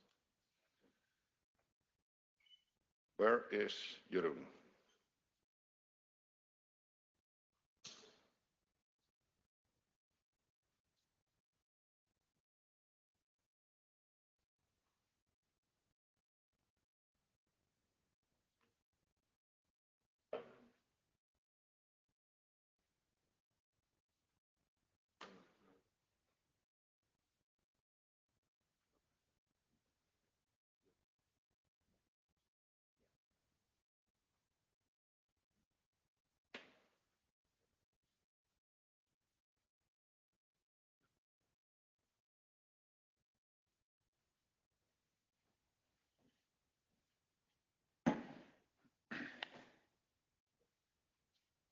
Hello everyone, my name is Jeroen Lauwers. I work for A2B as network engineer. I want to present today a policy proposal that we are thinking to make. This policy proposal, before we want to make it an official proposal, I think it's nice to share it with the community to see what they think about it and to see what kind of feedback they have to give to make it better.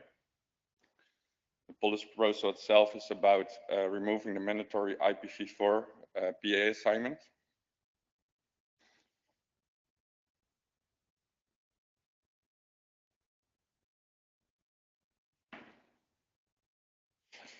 So the RIPE database requirement task force did some research last year with this research, they made some conclusions. One of them are, since the existing layers are not eligible to request additional IPv4 prefixes, the requirement PA assignments in the RAPE database are partly obsolete.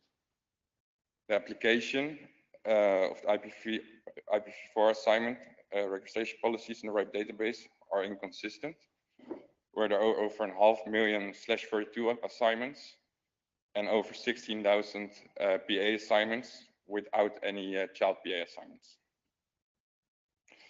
So the recommendation that the database requirement task force did from this research was to stop making the mandatory IPv4 PA assignment for own usage, but keep possible to assign it for the people or the layers that want to do that. And it strongly recommends to, when you want to sub-allocate the resources to another entity, to still do that. So the main goal of this proposal is to minimize the rules for the layers to what is needed, and don't obligate layers to for rules that are not have a real purpose. So the change that we want to make for it is to change the IPv4 PA assignment requirement from must to may for the assignments for your own network.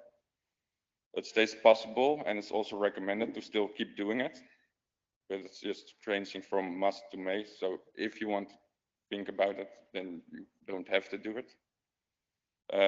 It still stays obligated for the sub-allocated IPv4 resources when you want to do it to other entities. Legacy space with this change is out of scope. So the arguments that supporting the proposal are that to justify additional IPv4 allocations to the RIPE NCC is obsolete now. The application of IPv4 assignment registration policy is also held inconsistently. And resource holders that want to have a /24 are required to make at least 2 sub-allocations of like /25 or smaller. It's in line with the data consistency and minimization principles, and also for the layer it gives more flexibility to choose what they want.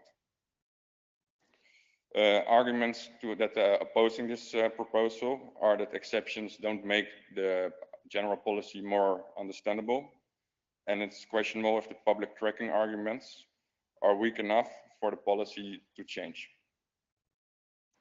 So the current policy text is all assignments and allocations must be registered in the RIPE database.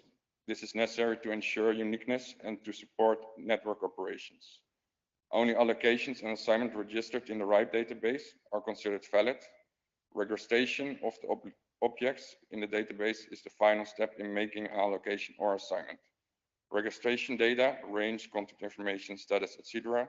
must be correct at all times. In other words, they have to be maintained. Now we would like to change this to the following. Allocations and assignments to the third parties must be registered in the RIPE database to be considered valid.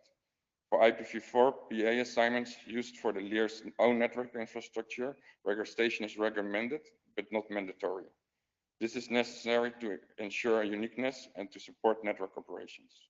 Registration of objects to the database is the final step in making an allocation or assignment. Registration data, range, contact information, status, etc., which filled in the database must be correct at all times. So I want to thank you all for being here, and also for the people that helped me to make this proposal. And now it's time for people that have questions or feedback about it.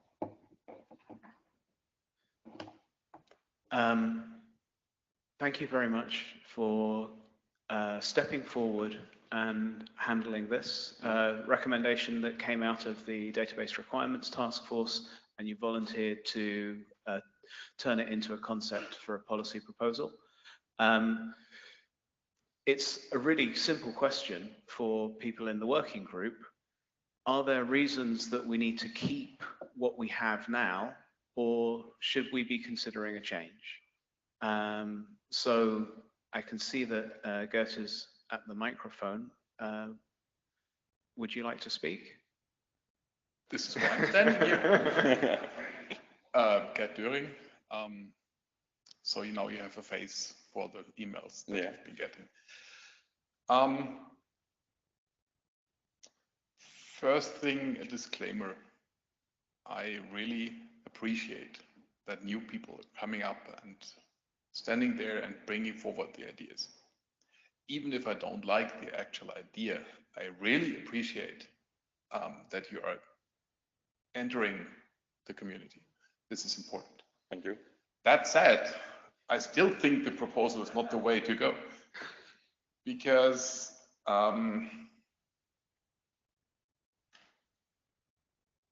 basically, I don't agree with the problem statement, and then I don't agree with the solution. I don't think there's a, this is me speaking, not ex-working group chair, whatever. I think whoever uses the address space needs to be documented. So there's no difference in that between some part of the same company is using this for their network, or another company is using it for their network or service or whatever. I'm the LIR and somebody is using my space, and it might be the same company or not. So why should there be a difference in the policy requirements? I see all the difficult bits like having a /24 that needs two 25s, but that is no different from me as an LIR getting a 24 from the waiting list and giving that to a customer and having had to do two 25s. So this is a database issue that needs to be fixed, not a policy issue. And changing the requirements for own space and customer space to have different strings attached makes things complicated without fixing the problem. And this is the main reason why I'm objecting, because I don't think it's going to do good. I'm not objecting to making assignments optional under certain conditions that we need to agree on. But I don't think the differentiation is going to do good between own space and other space. So if the proposal is basically stop registering personal data for admin context, tech context, because they don't serve any useful purpose anymore, for all assignments, I'm all in. Just this specific one is not making me feel happy. Mm-hmm. Yeah, it's good that you say it, because that's why I asked also the input for it, to see what the rest are thinking. Like, I'm also not God, so it's always good to hear extra information from it. Thank you. Hello, Maximilian Emig from ITCon GmbH. We fully support the proposal because, as you described, it's with small allocation, the sub-allocation just don't describe reality anymore. Due to the IPv4 shortage, we are implementing some very flexible assignments, and basically our whole assignments for MIPE are a single pool to be used anywhere on the network at any time. So having to divide that into two different pools doesn't reflect reality. So thank you for the work.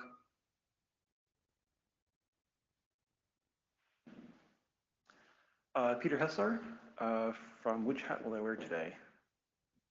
From DNIC. My concern here is that it feels like we're conflating two different problems and trying to solve a problem that is somewhere else in a policy. And what I see the underlying problem is that you cannot make an assignment of the same size as your allocation. And this is very obvious in the /24 case, because splitting up into two /25s is not appropriate. That is not what I'm using this address space for. But this could also apply to a larger allocation you got in the past. For example, if you received a /19, that could simply be your backbone infrastructure assignment. And splitting that up into two /20s is an artificial restriction that is not reflective of what you're actually using this address space for. And I think using a policy in this working group is the wrong way to solve that issue. So I do agree with many of Gert's objections, and I am against this proposal. But also, as Gert said, thank you very much for bringing it to us. And it's great to see new people coming to the mic, and it is great. Thank you. Dennis, go ahead. Dennis Walker, co-chair database working group. The issue of making an assignment the same size as an allocation is an issue that's on the radar of the database task force, database working group. We have a solution on the table. It's some people support it, some people don't. But this is a technical issue rather than a policy issue. Another issue I have with this particular proposal is, I think you said it yourself, whether you question whether there was still any need to document assignments. This is where I still have an issue with the database task force that they didn't look at the purposes of the RAP database in 2022. So the question is still open about whether there is any need to document assignments. I accept fully that the address policy that currently says you need to document assignments in order to get further allocations is no longer a valid point. But is there a wider issue about why we have assignments documented in the right database?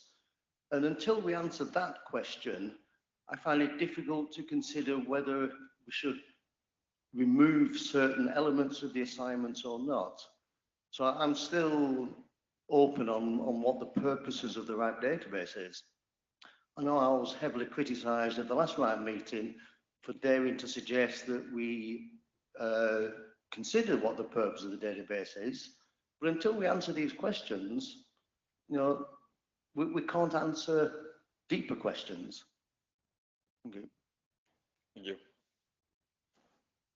Okay, do we have any questions in the online question queue?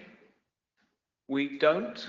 In that case, thank you so much, Jeroen. I really appreciate you picking up the baton from the Database Requirements Task Force and volunteering and contributing.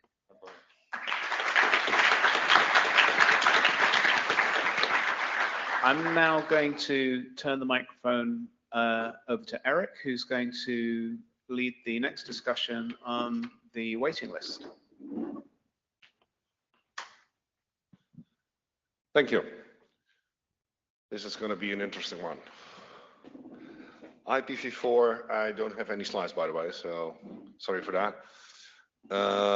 Plan to have an open discussion here about the past discussion that we already had partly on the mailing list, also on the last meeting.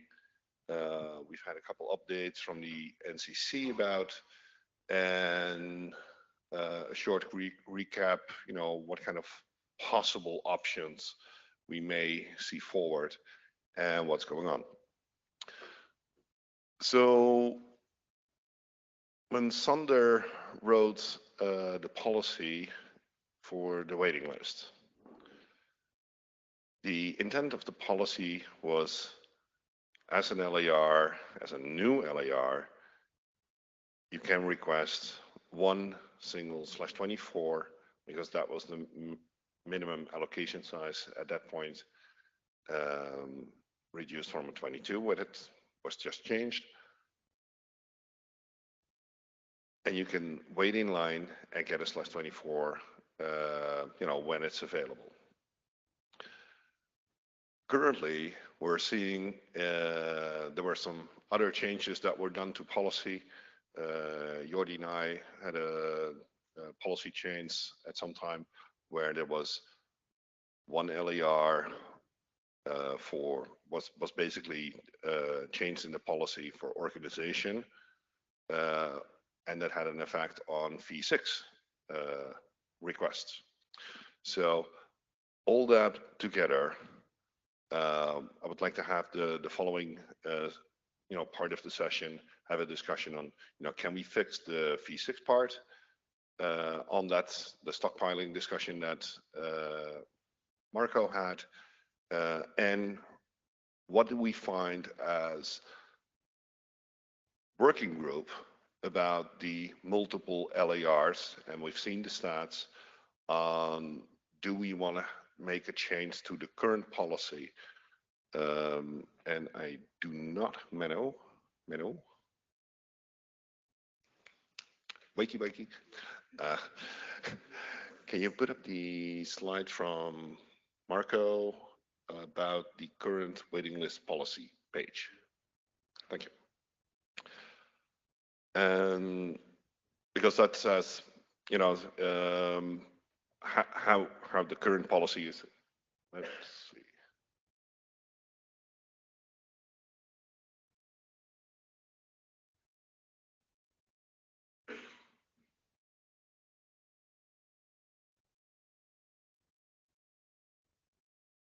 So wait, back. Thank you. So if we go to the intent of the waiting list, then, and we've seen the stats here with organizations opening multiple LARs.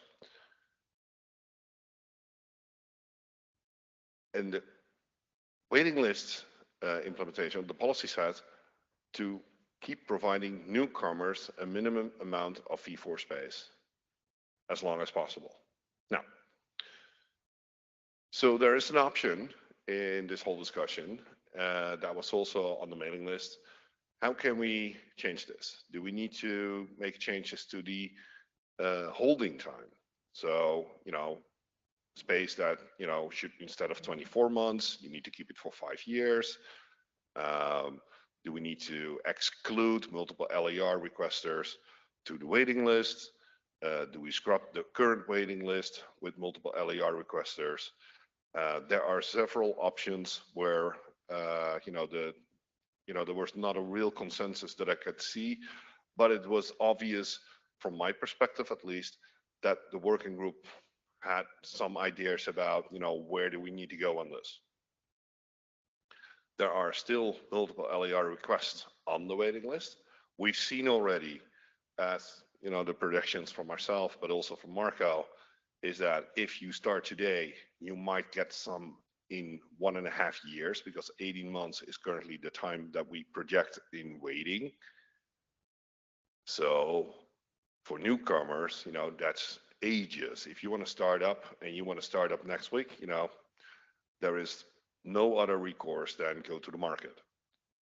And, that might not be ideal. And we need to see, do we need to fix this? So this is basically where I would expect people on the mic and ask them their opinion and have a discussion on this.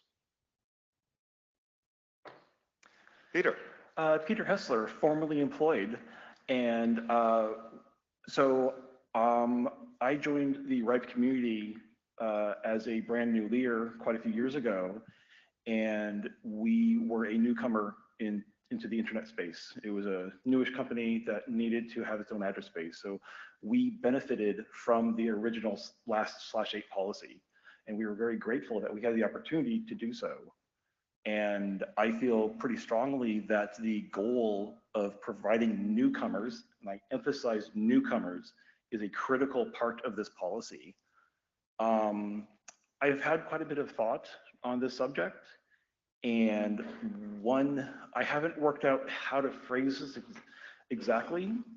And part of my motivation here is a deep and abiding hatred of the transfers of address space from the /8 policy. I find this offensive. I find it quite disgusting. And so one of my ideas is to forbid transfers of waiting list allocations out from that layer. That layer will have to continue in perpetuity, and you can transfer the layer to another company if you need to. Businesses change, and that's reasonable. But that allocation will need to pay the layer fee for eternity, or until that address space is returned. And I think that is one mechanism that can be used to fight it, because it's economically beneficial to just pay the fee for 2 years and then transfer it. Okay. Sorry, we have next up Elvis remote. Online, Elvis? I hope you can hear me. Yes, we can, Elvis.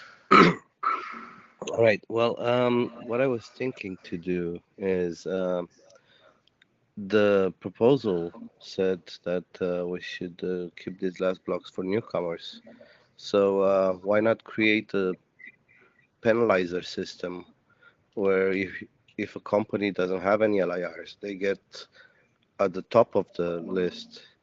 If they have already one LIR, then they get on the second spot. If they have two LIRs, they get lower and lower on the list based on how many LIRs they have. And therefore, they'll have to stay longer on the list with those LIRs. Yeah, so if you look at the, a system like this, it makes things pretty difficult and complicated really quickly. We could also argument, so look at, since the RIPE NCC is doing a lot of work on sanctions already and need to vet every single one of us, that means that there are tools in place to check who's the ultimate beneficial owner. And why not scrap everybody on from the waiting list that is already an LAR, and you can see by who's the UBO doing that. So I understand the option that you're providing, Elvis, but I think it's going to be extremely complicated real soon. Yeah, possibly. Yeah. All right, thanks. Okay, good. Kaiser, personal interest. I would like to suggest to consider to strictly avoid competition with other RIRs on that topic, because I can see the potential that when you get in a competitive situation with them, they are having more easy ways to provide waiting list options, and on a global scale, I think it has quite some danger if this is, let's say, more attractive on one RIR than on the others, or if it's not coordinated in some way. I think it is quite difficult. Are you saying we're too lenient or too strict at this point? I think it is good to see that developments are against the intent of the policy right now, but the solution should be in a way coordinated between the RIRs, in my hope, because if this gets too loose, then it's like the Wild West and it has high business impacts. Yeah, so if we look at policy shopping, basically, as how we call it, there's always been difference between the various RIRs. Some policies make it easier to do it, in Aaron, or when APNIC was running out initially, but there's still the surface regions, and the amount of overspill between the RIRs is not so much. I don't think competition between RIRs is going to be a big issue, especially if we're looking here to strengthen the policy, to actually see if we can put something in place that make it more into the intent of the initial policy author. Then I think it's going to be more in line, and with the current status of V4, we're scraping the barrel. It's not like people can just get loads of space here or somebody else. That's that ball behind us. Okay, thanks. Hans-Peter. So, Hans-Peter Holen, Managing Director of the RIPE NCC. I was RIPE Chair when we discussed this the last time, and maybe the times before as well.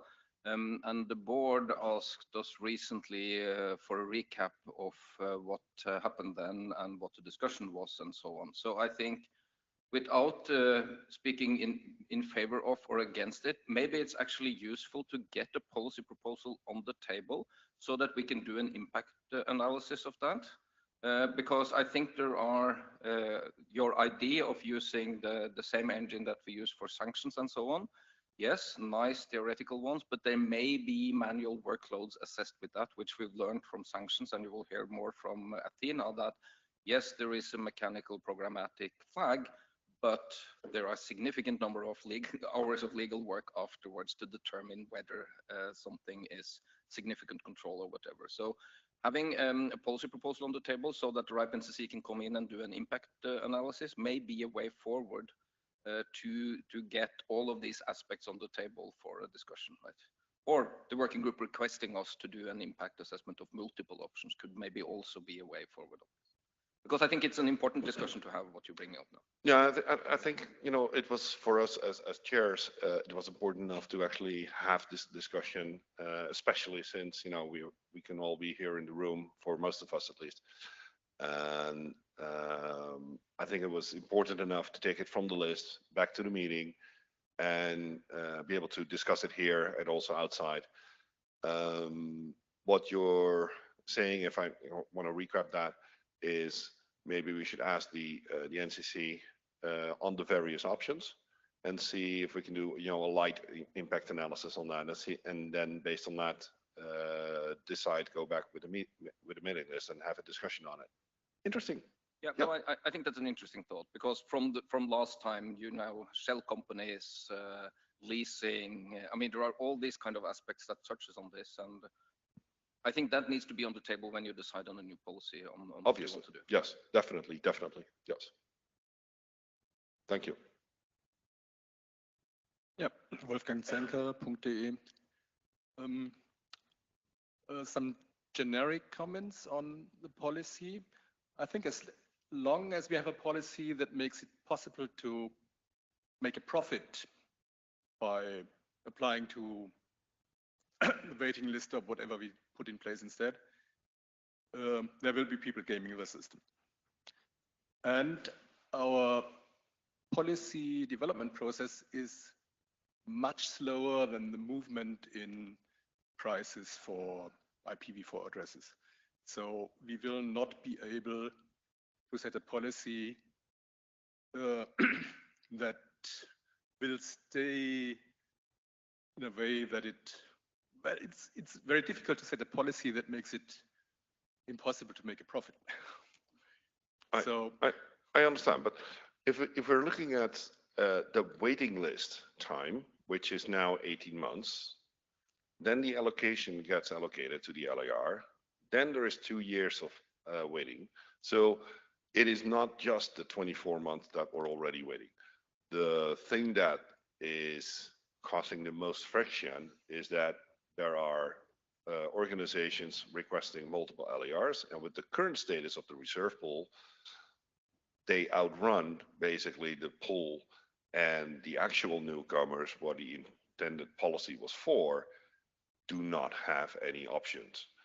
And if we want to fix that, then that's where I think should be the focus, because the waiting list in itself will still have waiting time as well. And yes, you know, there's always, you know, when there's money to be made, then there's people to be found. It's true. Well, since the last time we had a RIPE meeting in presence, and in a physical RIPE meeting, the going price for an IPv4 address was about $20. Today it's about $50. So at the moment, you can still make a profit by setting up a new company with just 1 lira and getting on mailing list, even if you have to wait for 3.5 years. Exactly. That's why I said maybe we need to have a look at UBOs. Who's the actual ultimate beneficiary owner? So who's behind the company, instead of just which company is it? And that's where the tools might come in place. So thanks. Yeah. Sorry, next up in the queue is actually on Meet Echo. So Jordi Pelé asks, or it contributes, it should be much easier only for real newcomers, like in other regions. Having already got any IP version 4, this allows any choices to opt for space through the waiting list.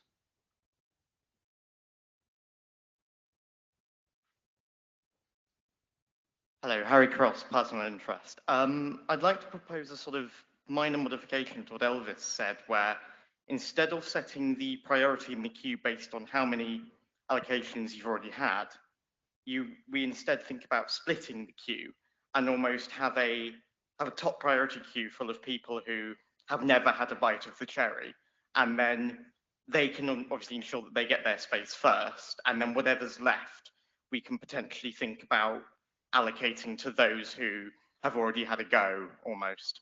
But and that would link into also the UBO checking to ensure that only verified newcomers almost get to go first. Yeah, so by making two queues, basically, we need to do the first bit first and actually do a good vetting who's the actual UBO on a company requesting, and joining the waiting list. I was just thinking, because I know the other solution is probably more elegant, but we need to have a see and see how how that would work out. Because I know Hans was saying it's a little bit complicated, so I was just wondering whether this was a way to kind of cut through a little that's bit of that. bit of the mechanics. We'll definitely have a look at that. Okay, thanks. Dennis. Dennis Walker, co-chair of the database working group. Basically, you're too late. The horse has bolted. There's no point locking the door now. Over the last 2 or 3 years, there have been several members across this region who've each set up dozens of shell companies, each with 10, 20, 30, 40 LARs, who've swept up literally hundreds of /24s. There's no address space left now. So I think it's pretty pointless trying to create such a tight, restrictive policy now when there's no address space left. It should have been done 3 years ago. Thank you. We have another contribution from Elvis.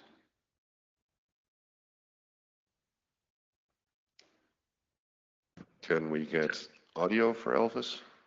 Hi. Yes, Elvis well happy for escrow.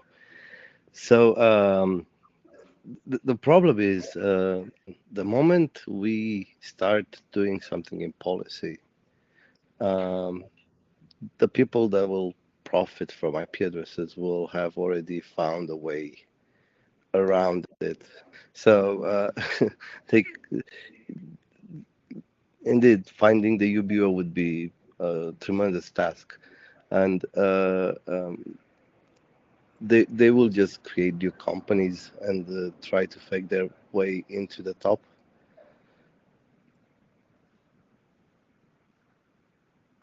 And that was the only thing I wanted to say. Okay, thank you. Any other remarks? I see Peter rushing to the mic. Peter Hessler, I just want to comment that just because it's hard doesn't mean we shouldn't do it. And just because people could abuse the system doesn't mean we shouldn't do it. If they are going to be malicious and fraudulent, then we should make them act malicious and fraudulent and catch them and then potentially ban them from other activities. I fully agree, though, because as you said, if it's hard, that's not a reason for not writing the right policy. And I think that the operations that we do should be well in line with the intent of the policy and the working group here. Hello. Hi, Dinesh Babut in personal capacity. I'll say something that I've said in other working group sessions. Simplify. Just keep it simple. And we talk about how long these things take. Why? Why can we not speed things up? I know that there are processes in place, but should we not be looking at a radical change here and maybe looking at speeding up the process? Yeah, so interesting enough, a couple of years ago, during the DM, we saw the process of multiple LERs coming up at some point, and that was ramping up. That was right after the initial final/8 policy came in play. There was a decision at that time by the GM or by the board actually to stop processing multiple LER requests, and that was voted on the meeting next to it. It was very effective, but the reasoning behind it at that time was the setting up of multiple shell companies, and then it's harder to track who's doing what. Current situation with all the sanctions being in place and things like that, and the RIPE and CC already needing to have those kind of tools, we may need to use that. We may be able to use those tools and the information we get out of it for similar purposes. So I think it's time to actually revisit if this is something that we're going to try in a year or now or half a year. It's probably sooner than later that we got to do this. And looking at the reserve pool, there is still stuff deregistering. So there's stuff still coming back. May not be enough for everybody, but definitely, if you're waiting on the waiting list and we can cut it shorter to 9 months instead of 18 or 24 in a couple times, that would be good. That's at least what I'm thinking on it. Okay, thanks. Peter? Peter Hessler, I actually have a clarification question for Dinesh. You said that the processes are taking too long. Could you clarify what you mean by that? Like which processes? Is it like the amount of time before deregistration, amount of time cleanup, or do you mean? Sorry, I meant the policy process. Okay, the policy process. Okay, thank you. Well, one benefit of that, there's currently a new PDP process under review. I would definitely provide some feedback on that. Thanks. All right, then I think we're going to close this session. We're slightly over time. Any other topics? Quick Nope. Then, is there any other topic that people want to go? And we're going to do this pretty quickly. 1, 2, no?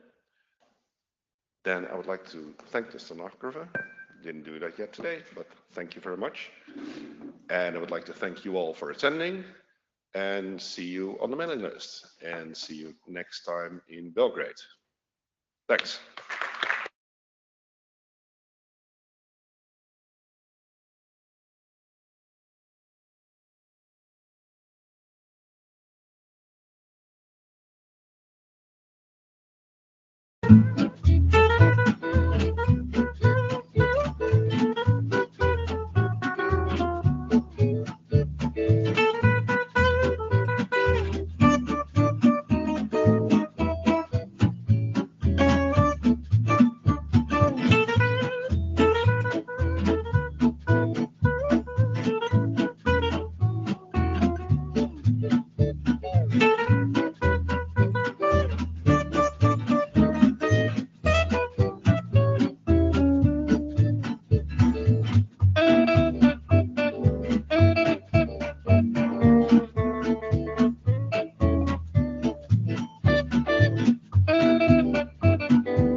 Good 5, 4, 3, 2, 1 afternoon, everyone. Welcome to the MAT working group at RIPE 84 in Berlin and hybrid on the internet. Always like coming into Berlin. Used to be I would be able to fly into Tegel and walk to wherever I was going, but now there's apparently this new airport, which is almost in Poland. So I took like a 1-hour flight to a 1-hour train ride. And I always like coming up through the main station in Berlin. So this is my, just whip out the camera and took a shot of this here. And it's really great to be here again with everyone. We have a fairly packed agenda today, so I am not going to ramble anymore about how nice Berlin is. Next slide, please. Or do I have can I click the thing here? I can click the thing, boop. That worked. So there's the intro. Hi, I'm Brian, RIPE MAT working group chair for one last time. The agenda, we'll be having 4 presentations today, one from Leslie Daigle, one from some students from the Hogeschool Utrecht. Am I saying that halfway correctly? Okay, close enough. One on flow monitoring in BWNet, and one from Robert with the ever-present tools update, this time with slides because we told him he was going to be here. And then we will do introductions and a farewell. So we have 2 new chairs joining this time, Massimo Candela, who I've heard is in the building, but I don't see him here at the moment. And Steven Strohs, who's joining remotely. I will be stepping down as a co-chair, and Nina will be continuing. Nina is also remote. So with that, let us go ahead and get started with Leslie Daigle. With data everywhere, and now we start to think. You can actually.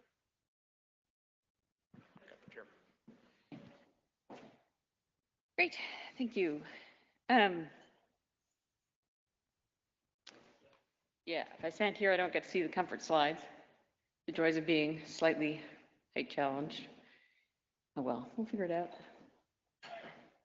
Great, so this is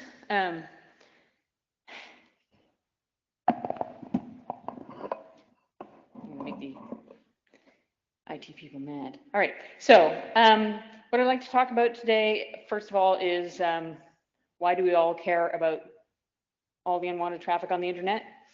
And then some perspectives on just how much is out there.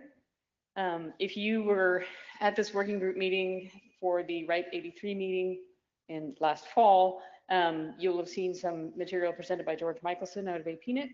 And this is sort of a logical follow-on to that presentation. Then I want to spend a bit of time talking about what bad looks like. How do we quantify what are bad acting networks? And then have a bit of discussion, and I hope there will be time for some discussion and some engagement to see what we think is acceptable levels, or how do we figure out how to get to acceptable levels, and where do we go from here? So why do we all care? So who remembers the delightful Mirai botnet attack? Thank you, Daniel. Anyone else? Yes, a few people here remember the Mirai attack on the Dyn systems, and that was basically largely attributed to a bunch of IoT devices that have been owned by the Mirai virus and coordinated to create a large-scale attack from very minimal devices. And this is also known as why suddenly we have so many regulations around the world against default passwords. Of course, it's not all about conscription of devices into the world's largest botnet. These things are the players that are attacking IoT devices are basically hammering on anything available, any open port in the IPv4 world. So a lot of these attackers are just trying to get into any system that they can get into, get a toehold, and then from whatever machine they've gotten onto in your network, they're trying to get anywhere else. So I think that that's really why we should all care about all this unwanted traffic that's just parading around the internet. So why do we, as the Global Cyber Alliance, care? The Global Cyber Alliance is a not-for-profit organization that is dedicated to reducing cyber risk. And the material I'm talking about today is part of its AID project, which is Automated IoT Defense Ecosystem. I can't not say it. It's not actually yet automated nor defense ecosystem. And some days I'm not even sure it's IoT. But for the purposes of discussion, we will refer to the A project. What it consists of is a global honey farm with hundreds of sensors all over the world, 4 years of data that has been collected from those sensors, and a bunch of other cool tech I'm not actually going to talk about today, but would be happy to talk about offline. Right, so I've said that we have a bad problem with unwanted traffic flowing freely on the internet. Just how big is it? How big a problem is it? And the charts that follow in this section are from my colleague Rufo DeFrancisco, who's been doing the deep dive in our data for over a year to try to put a size on this. So this is the kind of thing we see, and I'll explain the gray part of the graph and the apparent disconnect. We basically see, tens of thousands of attacks per sensor per week. So this is the kind of stuff that is literally hitting every open IPv4 site, any open IPv4 port everywhere. And I know that because I've looked in the sensors for our one open port on our home network, and I can see in our system log there, like, yep, that IP address, yep, see it. So literally, these are attacking everything. The disconnect in this graph is because we started the honey farm in 2018, September of 2018, with about a 1,200 node network of sensors. They end of life early last year, and we transitioned to a smaller 200 node honey farm at the end of last year. And the gray part of the chart is when we had overlapping some new sensors. So basically ignore that part. Another aspect in which we can see that this is the problem is not small. It doesn't matter that you can't actually read this graph. The shape conveys the point. These are the IP addresses that were hitting our sensor network for the first 3 years. Basically, this is the old sensor network. And the connected lines at the very top shows there were 5 IP addresses that were attacking our sensors every single day for those 3 years. So they just don't quit. And if you recall, well, I haven't mentioned yet, but this particular sensor network is tuned to be sensitive to Mirai attacks. So these are basically infected IP addresses, hosts on IP addresses that are not being rebooted, not being cleaned up, and are deliberately acting maliciously. Yeah, I needed to give you some sense of globality, so I thought, why don't I show some of the attacks to and from a particular country, and somehow Russia sprang to mind. So you can see that there are attacks that are going everywhere, all over the world, from any given country to any other country, pretty much all the time. You might see that there are some places, it seems to be that there are more places that are attacking Russia than that the Russian IP addresses are attacking back. That's because we don't actually have sensors in literally every country, but many. And some of the attacks and some of the data that we have, we can actually detect a specific attacker. So I wanted to give a bit of a flavor for what does it look like for an attacker attacking our systems. And this is just sort of a heat map of where this one attacker was attacking our sensors from. And you can see it's pretty much all over the world. And I wanted to zoom in just because the red on gray doesn't really work very well. But it literally is countries scattered all over the place. So don't think that you can protect your network by just saying, my systems just don't need to talk to this part of the world or that part of the world, because the attackers will be coming at you from all over the world. So just to highlight some of what that sort of showed, we have a lot of attack traffic hitting any host on the internet at any time. That there are some very persistent players out there, or at least systems that just aren't getting enough attention to get cleaned up. Could be somebody's fridge, I don't know. And it's literally from everywhere to everywhere, so putting a fence on it isn't really going to work. And so I wanted to talk a little bit about what bad looks like. So how can we say what's a bad amount or quantification of traffic coming out of a network? Because that's basically what we see in our sensors. We can see what geography it's coming from, although I've got stories about that. We can see what networks it's coming from. So what would good look like? In other words, what does bad look like? So in the following charts, I did a bit of a deeper dive from November 2021 to May 8th of this year, which is 160 days of data. So our approximately 200 sensors saw attacks from almost 11,000 distinct autonomous systems. And over 2,000 of them fielded more than 1,000 attacks on our sensors. 40 of those autonomous systems launched attacks from more than 1,000 distinct IP addresses within their network. And so we saw also just over 250,000 distinct IP addresses touching our sensors in that time frame. So that's some numbers. And then if you look at it graphically, I just numbered the networks with sequential numbers. I'm not interested in naming and shaming at this point. So the numbers at the bottom of this graph are consistent through the rest of the graphs, and that will become important in a minute. So you can see that, so there's one AS that's fielded over 20 million attacks towards our sensors in that time frame, in those 160 days.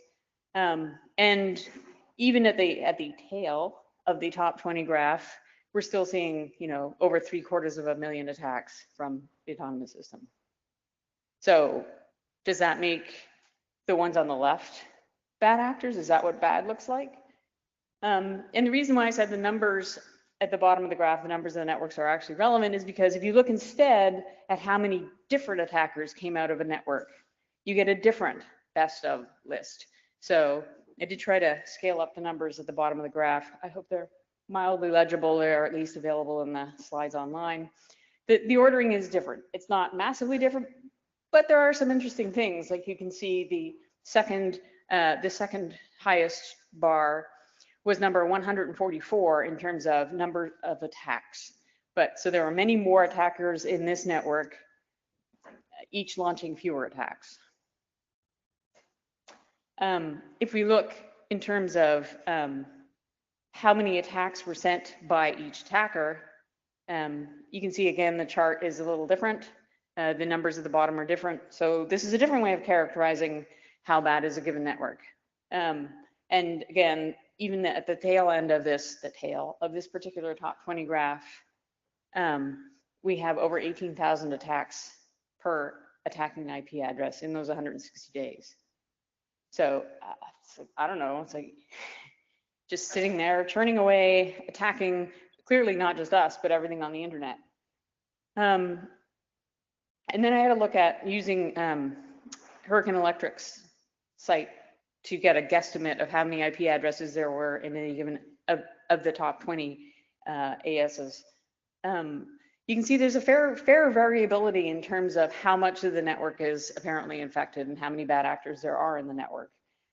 Each of these numbers is individually pretty small, thankfully. It's not like we have networks that are dedicated to attacking. I guess if we did, we would feel better about blocking them.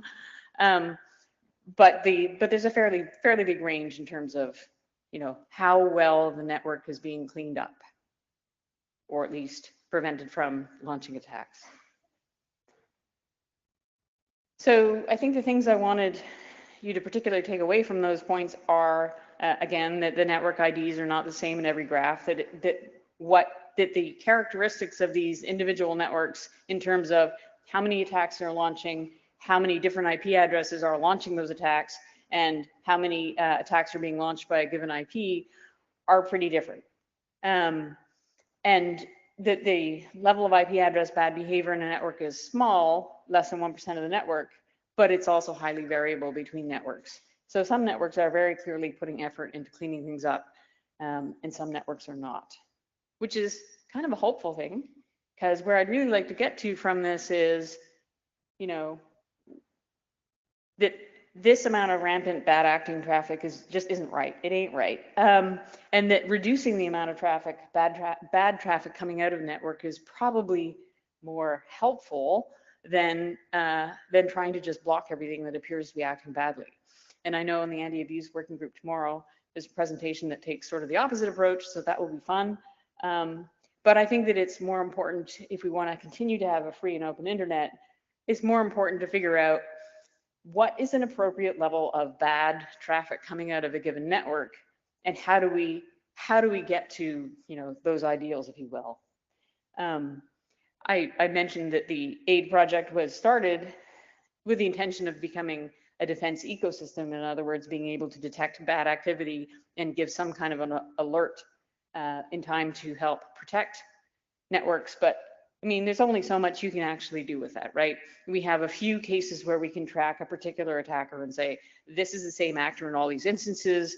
But for the most part, with the level of data that we're getting anyway, it's not really feasible to say, you know, here comes another wave of Mirai. It really would be far better to stop it at the source. And I can't imagine that all of this activity is really within the operators, the respective operators' network usage guidelines. So, so what I'd like to talk about is, you know, what is worst? What is the right way to look at bad, and what are the right ways? What are the right ways to define acceptable traffic coming out of a network? And you know, what's reasonably detectable within the context of a network? I don't know if network operators even see this kind of data in their own networks. We see it because we're sitting outside the network and are being poked by them. I'm sure that, you know, if you're just generally looking at traffic exiting your autonomous system, it all looks legitimate for all intents and purposes. So what should we say is reasonable activity, and how can we get there? What should we do about unacceptable activity? And by the way, if you want to see if your AS is part of the 10,823 that poked us in this 160-day time frame, I'm happy to talk to you afterwards. Yeah, so I think that's pretty much what I had. But if there's any time for questions or discussion, I would be happy to focus on the, you know, what does good look like and how do we get there? Thank you.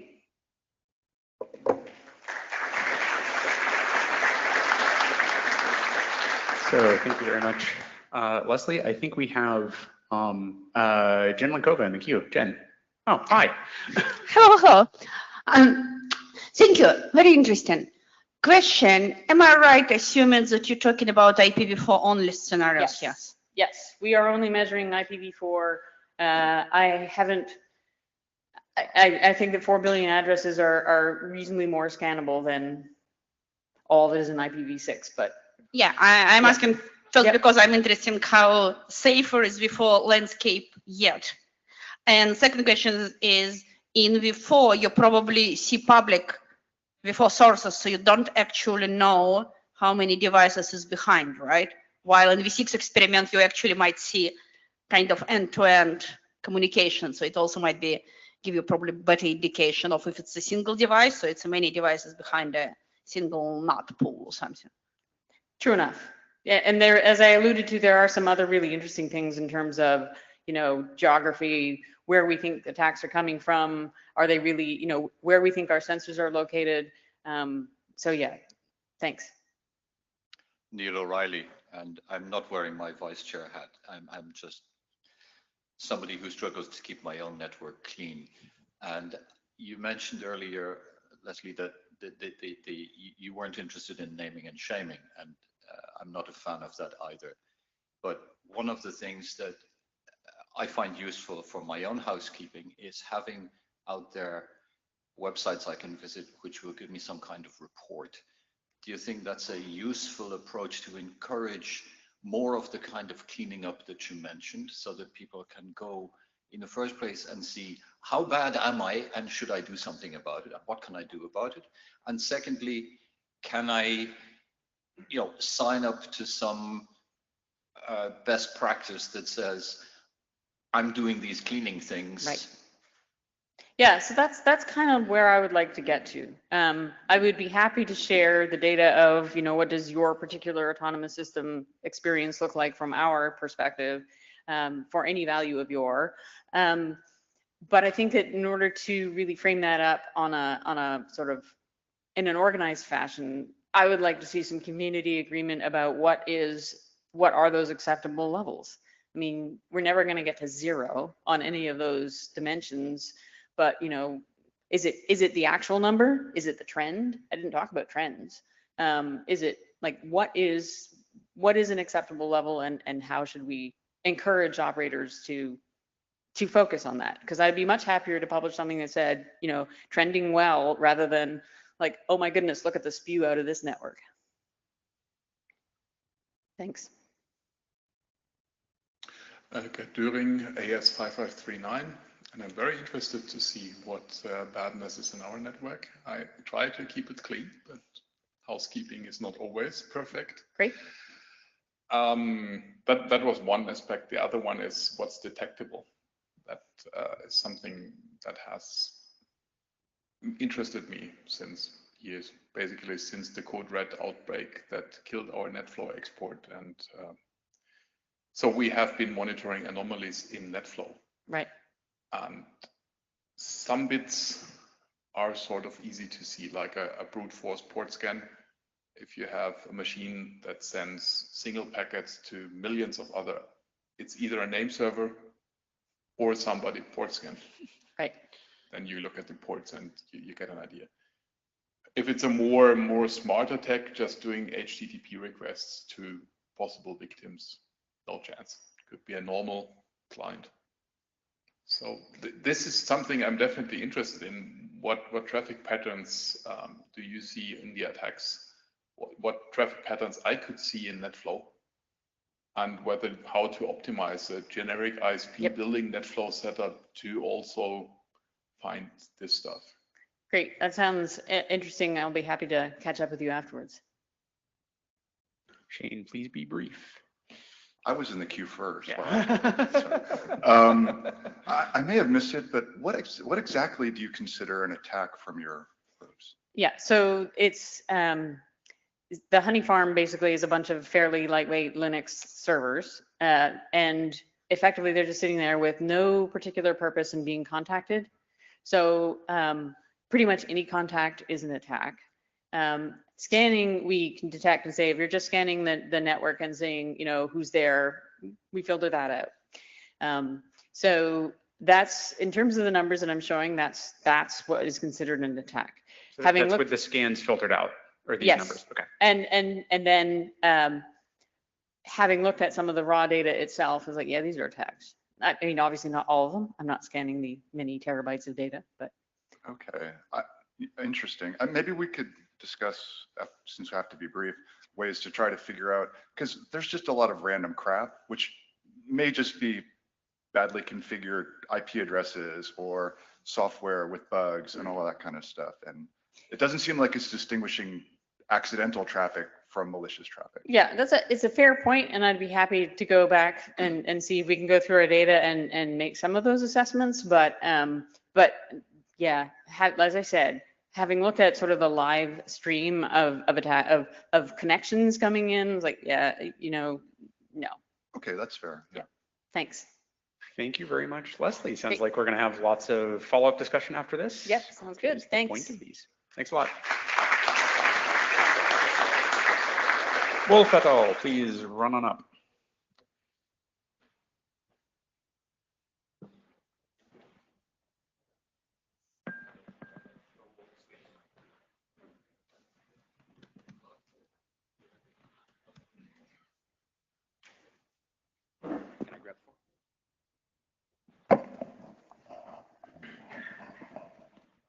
We're testing the height of the microphones, like it both ends of the scale, apparently. It's all good, so I think. Do you hear me good now? Go. Hello, everyone. First of all, it's good to be here for the first time. We're going to talk a bit about our project, Anomaly Alerting for RIPE Atlas. Our agenda. we are going to talk a bit about the project context, the solution, the anomaly detection, and the prototype. First of all, the project context. About us. We're second-year students on the Hogeschool of Utrecht right now. We're a group of 5. Sadly, one of our members couldn't come, so he's still at home. We're doing a study to become software engineers. That's also why our project is a bit challenging for us, because we don't have the knowledge of network engineers, and it's mainly focused on you need to have a lot of knowledge about networking, so that's a challenge. The project context. The question RIPE asked us, because we're doing a project for them, was how to provide more value to anchor hosts. We had a few choices, but the choice we went for was monitoring software. The problem statement. Right now, it's easy to monitor your own autonomous system or your own network, but the problem most people have is you can't see what happens outside of your autonomous system or network. There is a solution for it, but the problem with it, it's hard to set up. That's the status check API, and it's also complicated to use. The solution. So we think we came up with a solution for this. We wanted to make a monitoring system for outside of your own network. This would be based on existing RIPE Atlas data. It should be easy to set up, so just spin up a Docker image, type in your AS number, and it should just work. But it should also be customizable, because maybe one neighbor is more important than another neighbor. So we split this application in 2 parts. We have pluggable detection methods, and we have a user-based filtering system. And the filtering system would replace the setting the thresholds manually. So here is a diagram showing how this would work in our application. So the user would insert their AS number. They would find from the RIPE Atlas, get all the measurements data for the existing anchors in your AS. They're based on those measurements. Currently, we are using the anchor mesh measurements to train a 1-day baseline. Then every 15 minutes or so, when new results come in, it would use that to in the detection method, if there is an anomaly or not. Then if there is an anomaly, it would go to the user feedback part of it. There, based on user feedback, you would get an alert or not. Then it would send an alert via email or anything that, where you want to receive your alerts. And if you're not happy with some kind of alert, you can give negative feedback, and then you won't get those alerts. So this is the part where we had to give it a name. So we started to call it RIPE Alerts. Cool. I'll just use this. I'll talk a little bit about the alert detection that we have so far. So as my teammate said, it is pluggable, but we have implemented a first option already, which we call entry point delay. We basically use trace routes, mesh data, and then we iterate through the hops backwards. We match the IP address with the AS number using RIS-WIS data. And when the hop is outside of your own network, we start looking at the round trip time that it took to enter your network. And we do anomaly detection on this to find any weird delays in that. Little sanity check that we did. On the right, you see a graph of how many probes measure through a certain neighbor. On the left, you can see the ripe stat data about the neighbors. It's interesting, they match. One interesting thing is that the large AS numbers are actually reversed, which I think is a result of the probe distribution. But at least we get the same AS numbers. Then we do basically anomaly detection per probe or per anchor that's measuring towards the endpoint. We use a sliding window for this that measures for positive change. And you can see the red lines is where it marks an anomaly. We then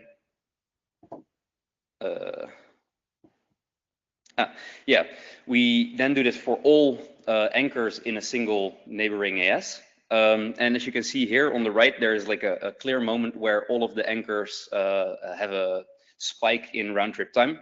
So we kind of assume that something weird is going on there. We aggregate the results. And if right now what we do is if the amount of probes comes above a certain percentage of the total AAS, then we mark it as an anomaly and it will get sent to the user feedback system. And so this is the first one that we have implemented. There are some other ideas, looking at route changes based on the trace route data, looking at delays in the entirety of a neighboring network. If we would use ping, we could use or look at a delay per country or those kind of things. But we would love input from actual users on what would be interesting to you and if you have any other ideas. Yeah. I'm gonna show you the prototype from what we've made. Currently, it's very easy to set up. Only thing you got to do is start up that application and go to settings and enter your autonomous system number you want to monitor and click save, of course. After the application will automatically look for anomalies for the given autonomous system. In the algorithm above the most recent alert, which is a ping above 100 milliseconds. And to the right, you can see a probes anomaly graph. Next is the anomaly overview tab. The special thing about it is we have a feedback engine, and every time an anomaly comes in, it will be processed by the feedback engine. So next time you will know whether it's a real anomaly or a not so real fake anomaly. There are also some features we still want to implement, but have not been implemented. This is a work in progress. One thing we want to do is give the user more visualization of the data which is coming in. We want to do this with graphs, but we also have some other ideas, which is a network topology map. As you can see, each gray circle represents a hop, and the colors, green represents low MS, and red represents an high MS, etc.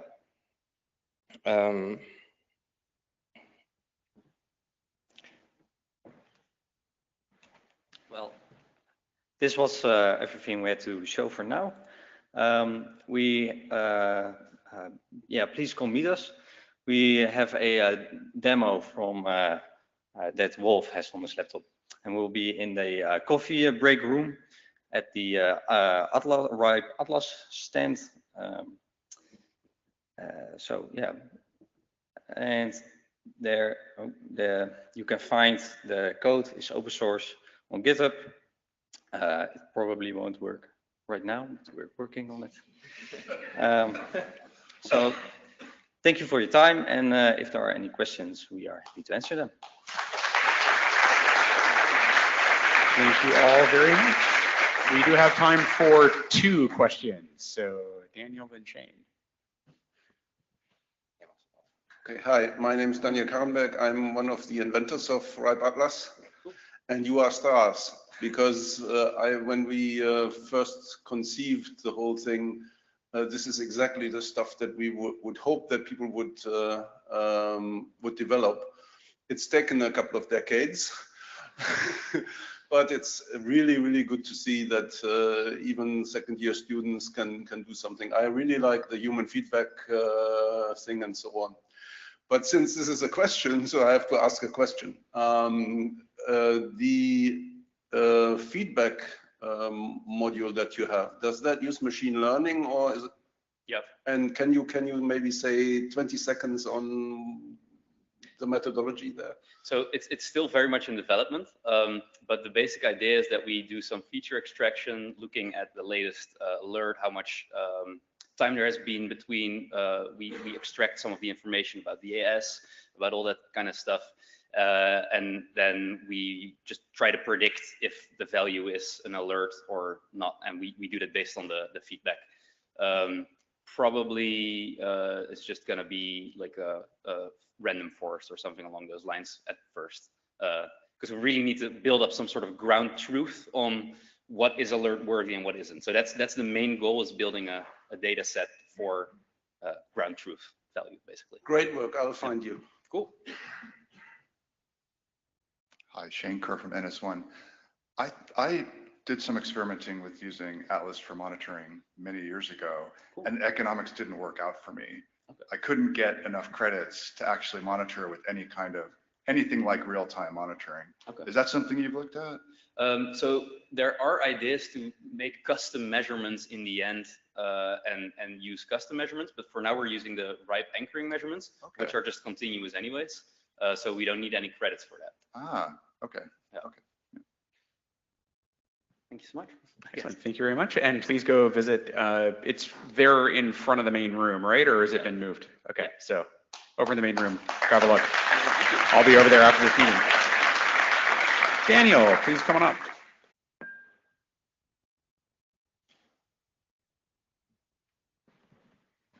Hello, everyone. You can hear me? Yes. Let's get right into it. I'm Daniel. I work at Bellevue, which is the research and education network for this German federal state. I've marked on the map for you. I'm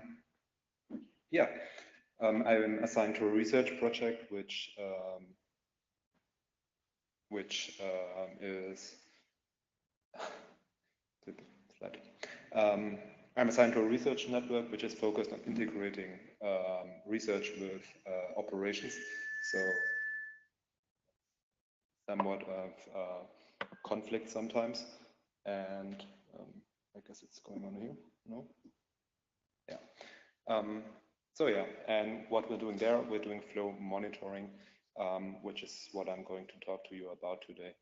The flow pipeline tooling we've developed is completely configuration defined. We process any form of network flow, and to show you how that goes, I have a little graphic on the right hand side. In principle, you define a list of segments, and these segments can be anything from inputs to modifications, and a flow basically passes any segment you define. In this case, we have one input. It generates the flows and inserts it into the pipeline. We can modify that flow with a number of segments we've developed. So there's a BGP segment, there's annotation by subnets, there's SNMP for interface descriptions and so on. You can anonymize flows. We have also filtering flows, which allow us to statistical things like sliding window analysis, a specific query language which is TCP dump style, loosely based on TCP dump, I'd say. And lastly, we can export flows to a variety of targets, so to speak. You note that we have outputs and exporters. The difference being that an output is preserving all the fields in a flow, while an export is like a Prometheus export, which goes to a time series, and you can't have all the dimensions there. It's also popular with our researchers for data set generation. Machine learning folks really love that CSV. files. So that's one use case. It's also open source, so you can look at it after the talk. Test. And yeah, regarding the inputs, yes, we have several ones. We have eBPF input. It uses a custom flow cache we can configure to match our production flow processing we have from routers or something. We had some talks at this meeting about statistical skewedness and bias in data. We use that to have the same bias in all of our data. So no way of getting around sampling bias, but yeah.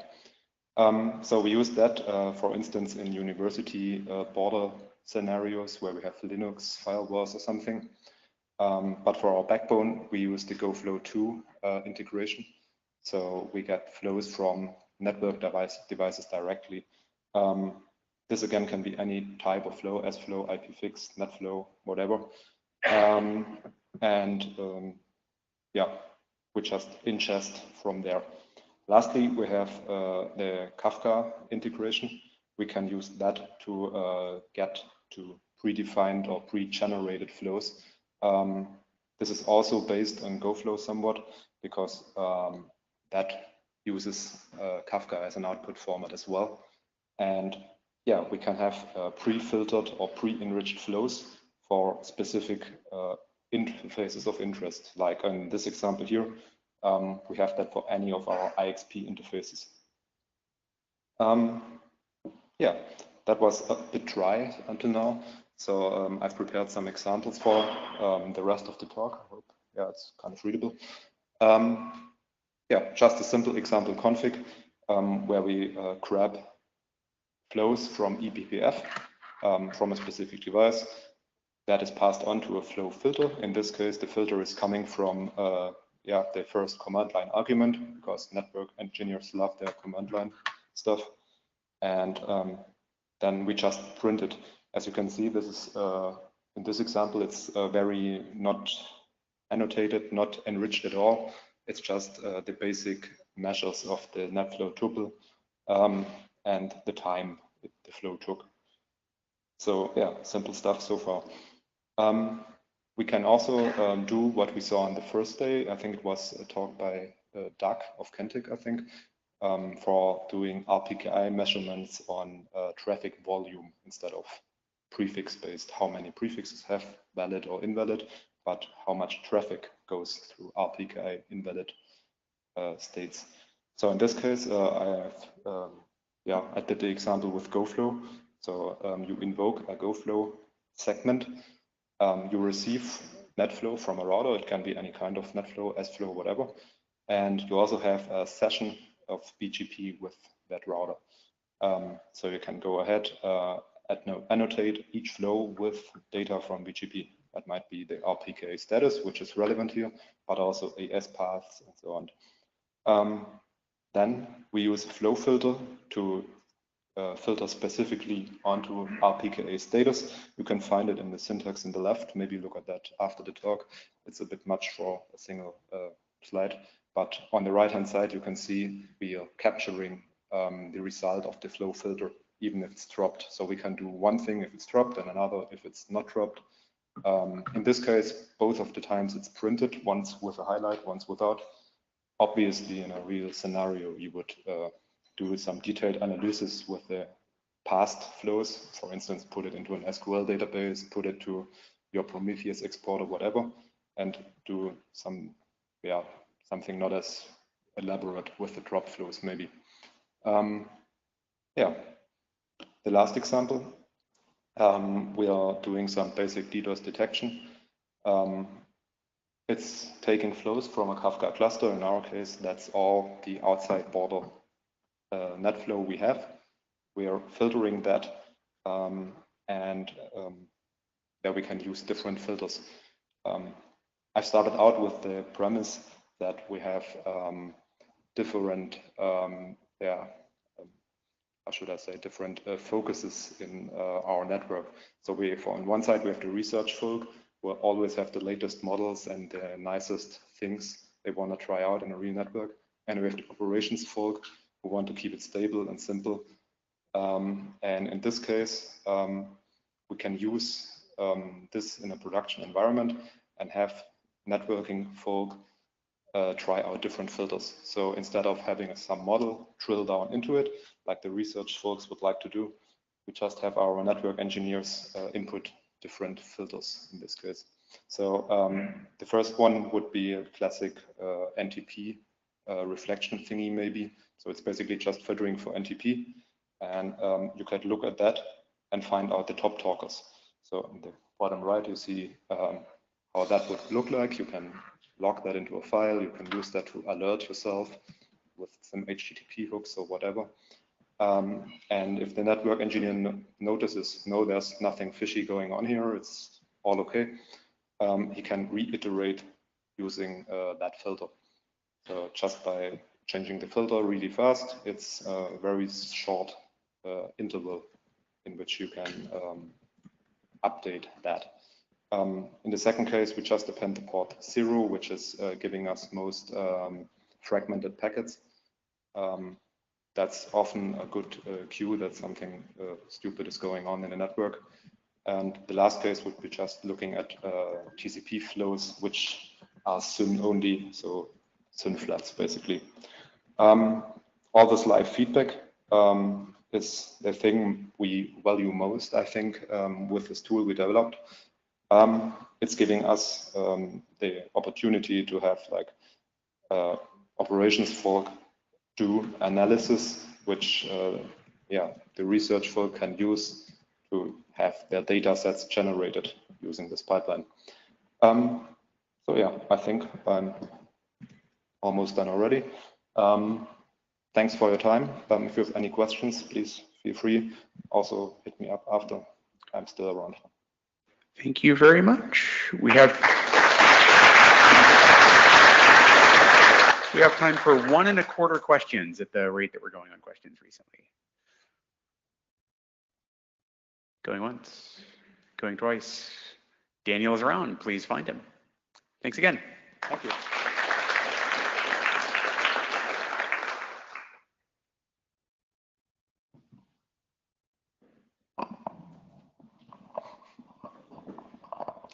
Okay, hello everyone. This is the usual update from the RIPE and CC in general about the tools that we do for you in this space. We do research. We published a number of articles recently on various topics. You may have heard Emil talking about the situation in Ukraine and Russia and the analysis that we did there. There was a K-root prefix leak back in China in November. We did an analysis on that, and just this week we published yet another article on some interesting network behavior. I encourage you to look at all of this on RIPE Labs. You can read this and more, and perhaps you can write your own article on RIPE, by the way. There's a shameless plug there. We have also been doing something else in the research space, and that is prototyping some visualizations based on the RIPE Atlas data flow.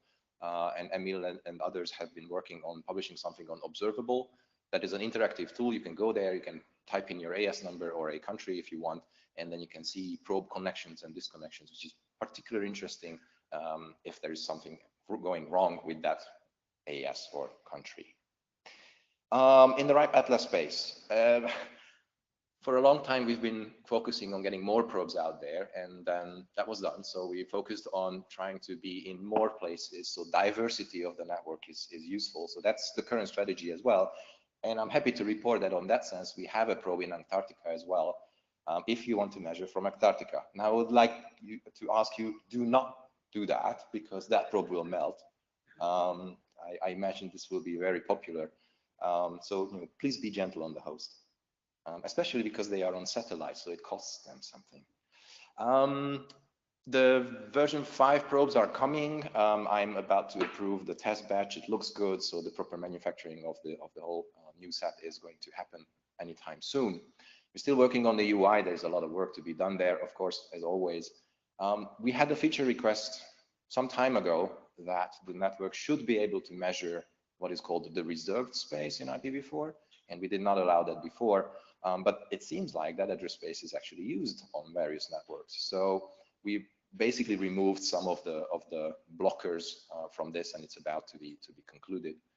We're still looking for sponsors. If you like the idea, you can increase your population of anchors. If you step up as a sponsor, you can get probes, you can get another number of benefits. Please look at that link and you will find what it really means. We have all the data in Google BigQuery. You can go there right now. There are articles and labs on how to do that and some examples as well. And we're looking at what this really brings to the community as a value. What does it bring to the NCC operations as value? And trying to look at what are the costs of running this and trying to determine if this is actually a good idea in the long run. And of course, the infrastructure always needs some help, some nurturing. And at the moment, for example, we're looking at whether it would make sense to move our in-house big data / Hadoop backend somewhere onto the cloud for reasons, costs or efficiency or scalability or whichever reasons those are. We are about to put out some proposals from the Atlas perspective to change the behavior a bit. We do not want to make these decisions unilaterally. We want to consult the community to get the opinions and what people think, whether these are good ideas or not. One of them is, this has been discussed last year or even before, that we are really struggling in a couple of dimensions to keep up the so-called non-public measurements. In theory, it is possible in the network to make a measurement and ask the system, please do not publish my data. And some people use this to verify upcoming services and servers, but it's really low usage, and it makes us do all kinds of weird exceptions in the system that we'd like to not do. Also, we hear a couple of would-be sponsors saying, we would really like to do HTTP measurements on your network. And that's totally understandable. And so far, we tried to focus on the network level measurements, pings and traces and DNS and MTP and so on. But we are open to these suggestions. So what we're going to do is put out a proposal with enough checks and balances so that to keep the network safe, but yet allow HTTP measurements to the public. And of course, it's probably going to be some kind of an opt-in from the host perspective. So we are not going to allow HTTP measurements from your probe if you do not want that to. So the whole purposes of this is that we are going to do this probably on the Math working group, maybe on mailing list or on Atlas mailing list. We'll decide, maybe both. Okay, you can find Leah, you can find Chris and myself if you want to talk about these topics. We have some probes, V5 probe, the upcoming batch. There are some target networks we publish. So if you happen to be in those networks, you can host a probe in those networks. Then you might even get a physical probe, which has not happened for a while. Moving on to RipeStat.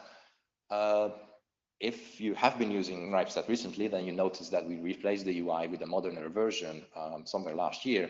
And the stat team is actually working on what we define to be the feature parity between the new UI and the old UI. There are some features in the old one which people still like, so we are making sure that those are migrated into the new UI as well. And you can see a number of what we call info cards now. They used to be called widgets in the old system. Most importantly, I would highlight the BG Play one that also works in the new UI now, and it also got some facelift during the transition. But otherwise, it's the good old code that Massimo wrote back in the day. Yay. But then we really do want to phase out the old UI. And what's going to happen there is that we really want to open source it. So you can expect what the current plan is that we will put it out every code and every module that is behind the old user interface, the widget-based user interface. That's the plan. We have been incorporating ROA and VRP information in some of the widgets now, so that has been requested by the community. And also the team worked together with various community members. They put out a call back in the day to revamp the block list feature. It used to be called blacklist, now it's block list, but also includes a potential whitelist features. So this is coming, this is around the corner. There are some legalities and policies that we need to figure out. And then it's going to be available.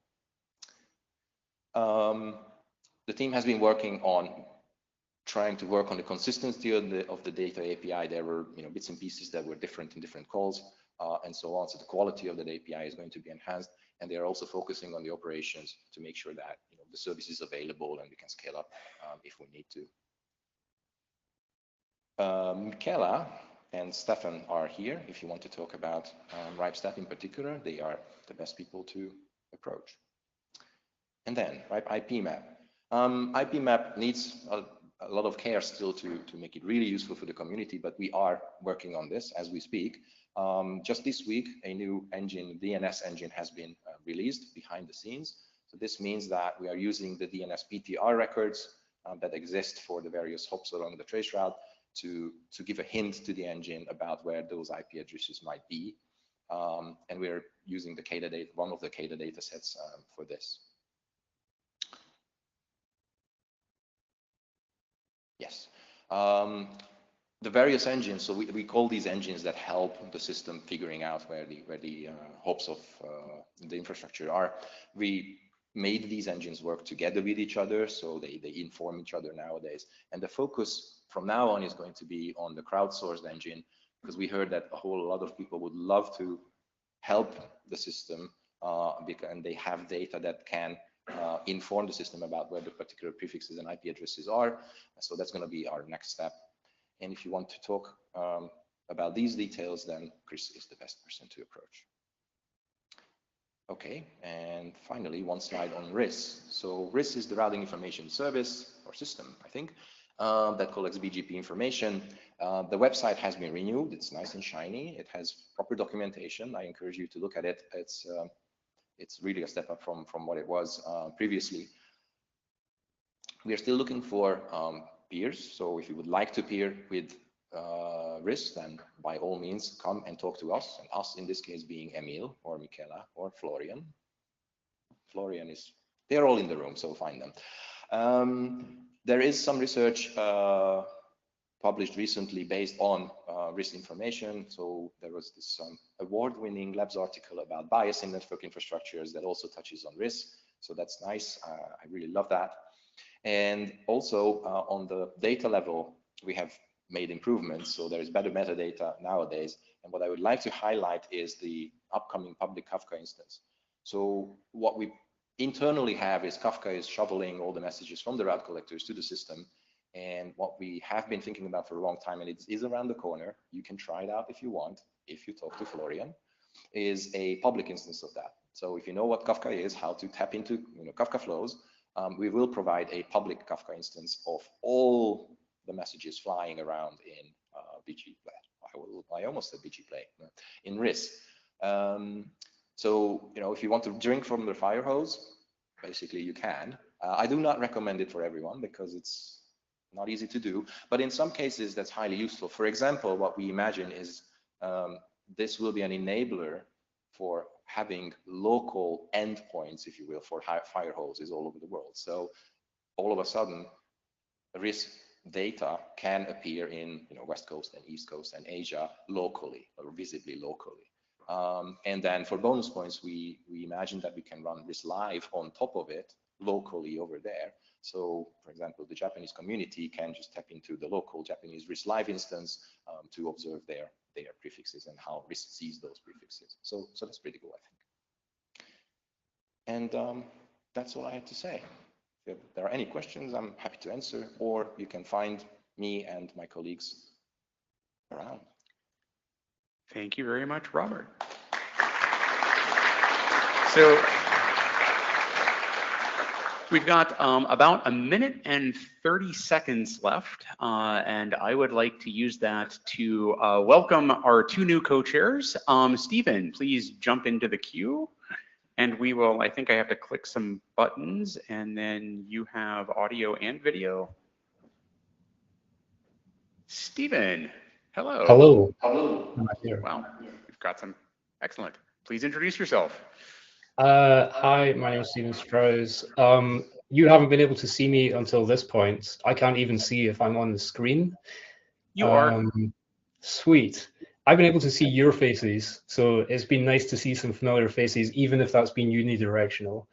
I am looking forward to co-chairing the MAP working group, and I would like to thank the working group for its support. I am an internet measurements kind of person. I've been in these kind of communities for a while, working from the research angle through to the ubiquitous deployment of IPv6, through to my time in the R&D team at the RIPE NCC. So I've worked with a bunch of you, a bunch of the rest of you have seen my work. I think that I've got a good sense, having bounced between different environments, of how to communicate across people, and I like trying to link things up this way. So I think that Matt is a great venue for doing this, and I'm kind of looking forward to doing more of that here and on the list. So yeah, I'm looking forward to getting started. Cool. Thank you very much, Stephen. Massimo, you can actually just run up. Yeah.